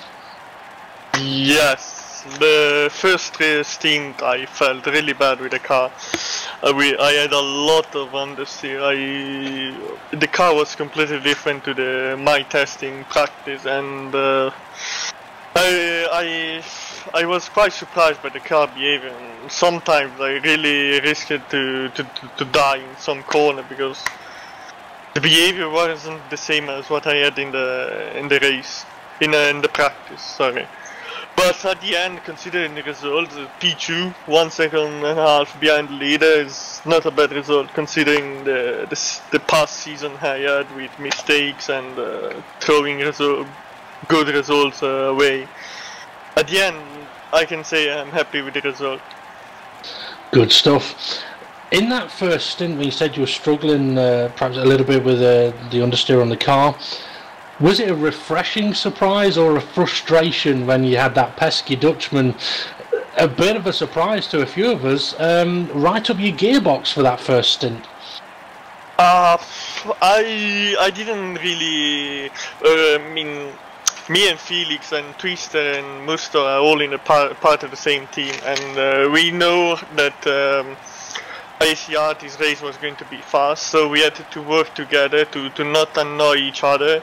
And so we just managed together the race, and so I wasn't really scared about Felix because I know he's clever, so no stupid maneuver were going to happen. I was frustrated because the race pace, my race pace wasn't really good, and at least I could have been with them in the front, and maybe at the end this 2 seconds I lost at the first thing maybe it would have been useful at the end, but easy to say what could have happened. But yes, again, I'm happy with the result. Well, yeah, P2 is a fantastic result. It's a great start to the season. Dylan, any questions for our P2 sitter? Yeah, considering your last season, Michele, and some of the championships you've been doing in the off season, what have you been doing to minimise the amount of mistakes that you've made in past races and past seasons? Nothing really in particular. It's more that I'm trying to focus even more in practice when I do my laps, when I do my stints at 110% instead of giving like 90%. Is really the only thing that I did, because if you watch my mistakes last season, they were all part of the race where I was managing, like Germany, that I was behind Patel, behind Maguire, we were managing, and I took a curb, or France, I did the same behind Hoyer and Patel. Yeah, it's so just stupid mistakes. Small lacks of concentration. Yes, probably, yes. I don't know, we will see this season if I fixed it, or I will be the same retard again. Yeah, I certainly think you have this season to challenge for that title. So, yeah, good luck. I've got one more sneaky question from Michele D'Alessandro here. You went with, obviously, a different strategy to the ACR guys. Do you think that is because they're perhaps a little more aggressive on tyre wear, you're better on tyre wear? What do you think could have caused the difference in strategy that maybe you can work to your advantage later in the season? I honestly don't know, because during the race I cannot really focus on other people. I barely can focus on myself, so I always ask help to my teammate, like who keeps that engineered us, because I have no idea what is happening around me. So I honestly don't know how to answer to this question. Maybe because at the end we finished all together. They went with softer tires, and at the end they had a bit harder tires, and I had softer tires. But I think that strategy was possible as well. But the idea was that we could have done 2 stops as well, but the wear for me was too high today. For some reason I couldn't keep the fronts in a good shape. Yeah, well, maybe we'll get a little bit more info in a few seconds' time. But well done, Michele. Fantastic second place in the first round. So we're going to move on to Michi Hoyer. Michi's been sitting there, he's been listening, probably been chatting to people on his live stream. Michi, I don't even take this personal or anything like this, but I feel for you, because I feel like I've watched another race where Michi Hoyer could have won, but unfortunately it hasn't happened. Was it strategy? Was it tyre wear? What was it? What happened? A little bit of both, I would say. Definitely I struggled a bit for tyre wear, which was the reason me to get on the final stint for the soft, so that was the switch. Usually I would have been on the very same strat than Jörni. But I think Michele already mentioned it, like he was fighting understeer, so was I. And I was not really able to preserve the tyre in the second stint, really. That was really where the damage was dealt. I was doomed to do like 16 laps in order to make strategy work, but couldn't really do it. So with 2 laps short, there was no other opportunity than get another set of super soft, go 1 lap short on this projector, then do like a solid one on softs. Despite obviously knowing, I expected Michele to be on a 2, to be totally honest. I was a bit surprised he switched to a 3-stop, because after a double stint of softs, I was like, usually that should be way to go for 2-stop. Yeah, but in the end, to be totally honest, you saw in the qualifying, like Jörni could put the extra 3/10 out of the car. I wasn't able to, so from the very beginning I was knowing, usually that there has to happen something me to win this race, and I think you saw it in the end. Jörni could like put the hammer down and draw out another 6 or 7 seconds right in the final stages of the race. So being realistically, P3 is absolutely perfect. Fair enough. Good stuff. I mean, it to be honest, from a neutral point of view, it looked like a very solid team drive between yourself and Jörni Simoncic for 90% of the race. It was unfortunate that last stint with Michele coming and attacking you on the ultra soft tyre. And I can imagine there may have been a little bit like, go on, push too hard, kill your tyres. Well, unfortunately, it didn't happen for him. But still, 3rd place, podium, 1st round of the season. It's a good way to start. Dylan, any questions for Michi Hoyer? Yeah, I have an inquiry. Over the off season, I've seen like you've been doing you have a lot of presence on YouTube at the moment. You've been doing a lot of streams, a lot of videos. I noticed for this round you weren't streaming. Are there any particular reasons by that? Did it improve your driving? Well, what are your thoughts? A tough question. Usually when you have winter break you take some days off in order to chillax, charge batteries and stuff. On the other hand, you don't want to get rusty, so you keep driving some stuff, and because you never know what's coming up that season. Is there going to be the world fastest gamer? Who knows? Is there going to be another Vegas E-race? I don't know. But you know, you keep testing different things, especially this iRacing thing, where the tyre model is really designed. You have to be very careful on tyres. This is something that should help for this year's car. Yeah, I can certainly imagine that helping. You know, at the beginning of the year, I was like, right, I'm gonna stop doing some iRacing by the end of February or something, and I was like, no, wait, those cars need to be driven very sensitive. So if you keep going on like that, you might be able to like pull the other one or other experience towards the FSR car and be fine there. And apparently that worked. Yeah, it definitely seems to have worked. Yeah, fair enough. Good race. Congrats on P3. Thank you. Okay, good stuff as somebody answers the phone. Okay, I believe we have Mohammed Patel here for a little bit of a chat with us as well. Mo, an interesting end to the race for you there by the look of things. Yeah, very, very, very, very hard race to be honest today.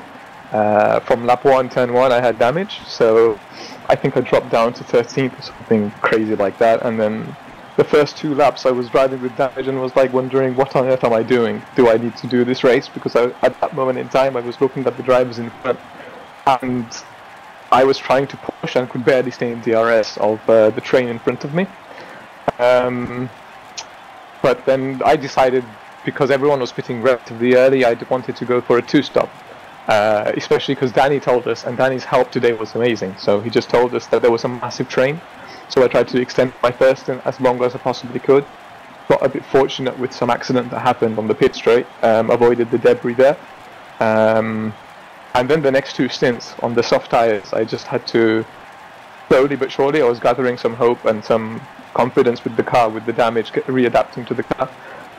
Then I saw that Bianco Lila and Felix were both using their tyres a lot, and then they were having like a drop in the middle of their soft stint, so I had half the hope that I could get up to 4th, but then last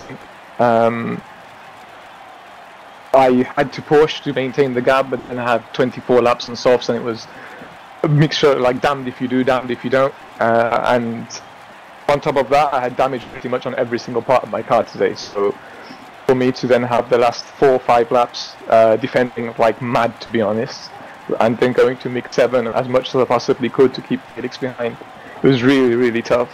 Well, I mentioned on the broadcast that with you being the reigning world champion, there will be a target on your back. People are going to want to back you, they're going to want to bash you, they're going to want to bump you a little bit. You are going to have a target on your back. Did you feel like you had a target on your back, whether it be qualifying, first part of the race, or towards the end? No, to be honest, it's just, it doesn't change you. Whatever your result was in the last year or last 2 years, it doesn't change what you do on the day. So you show your own struggle. It does, because you can now say to the ladies, I'm a world champion, you know.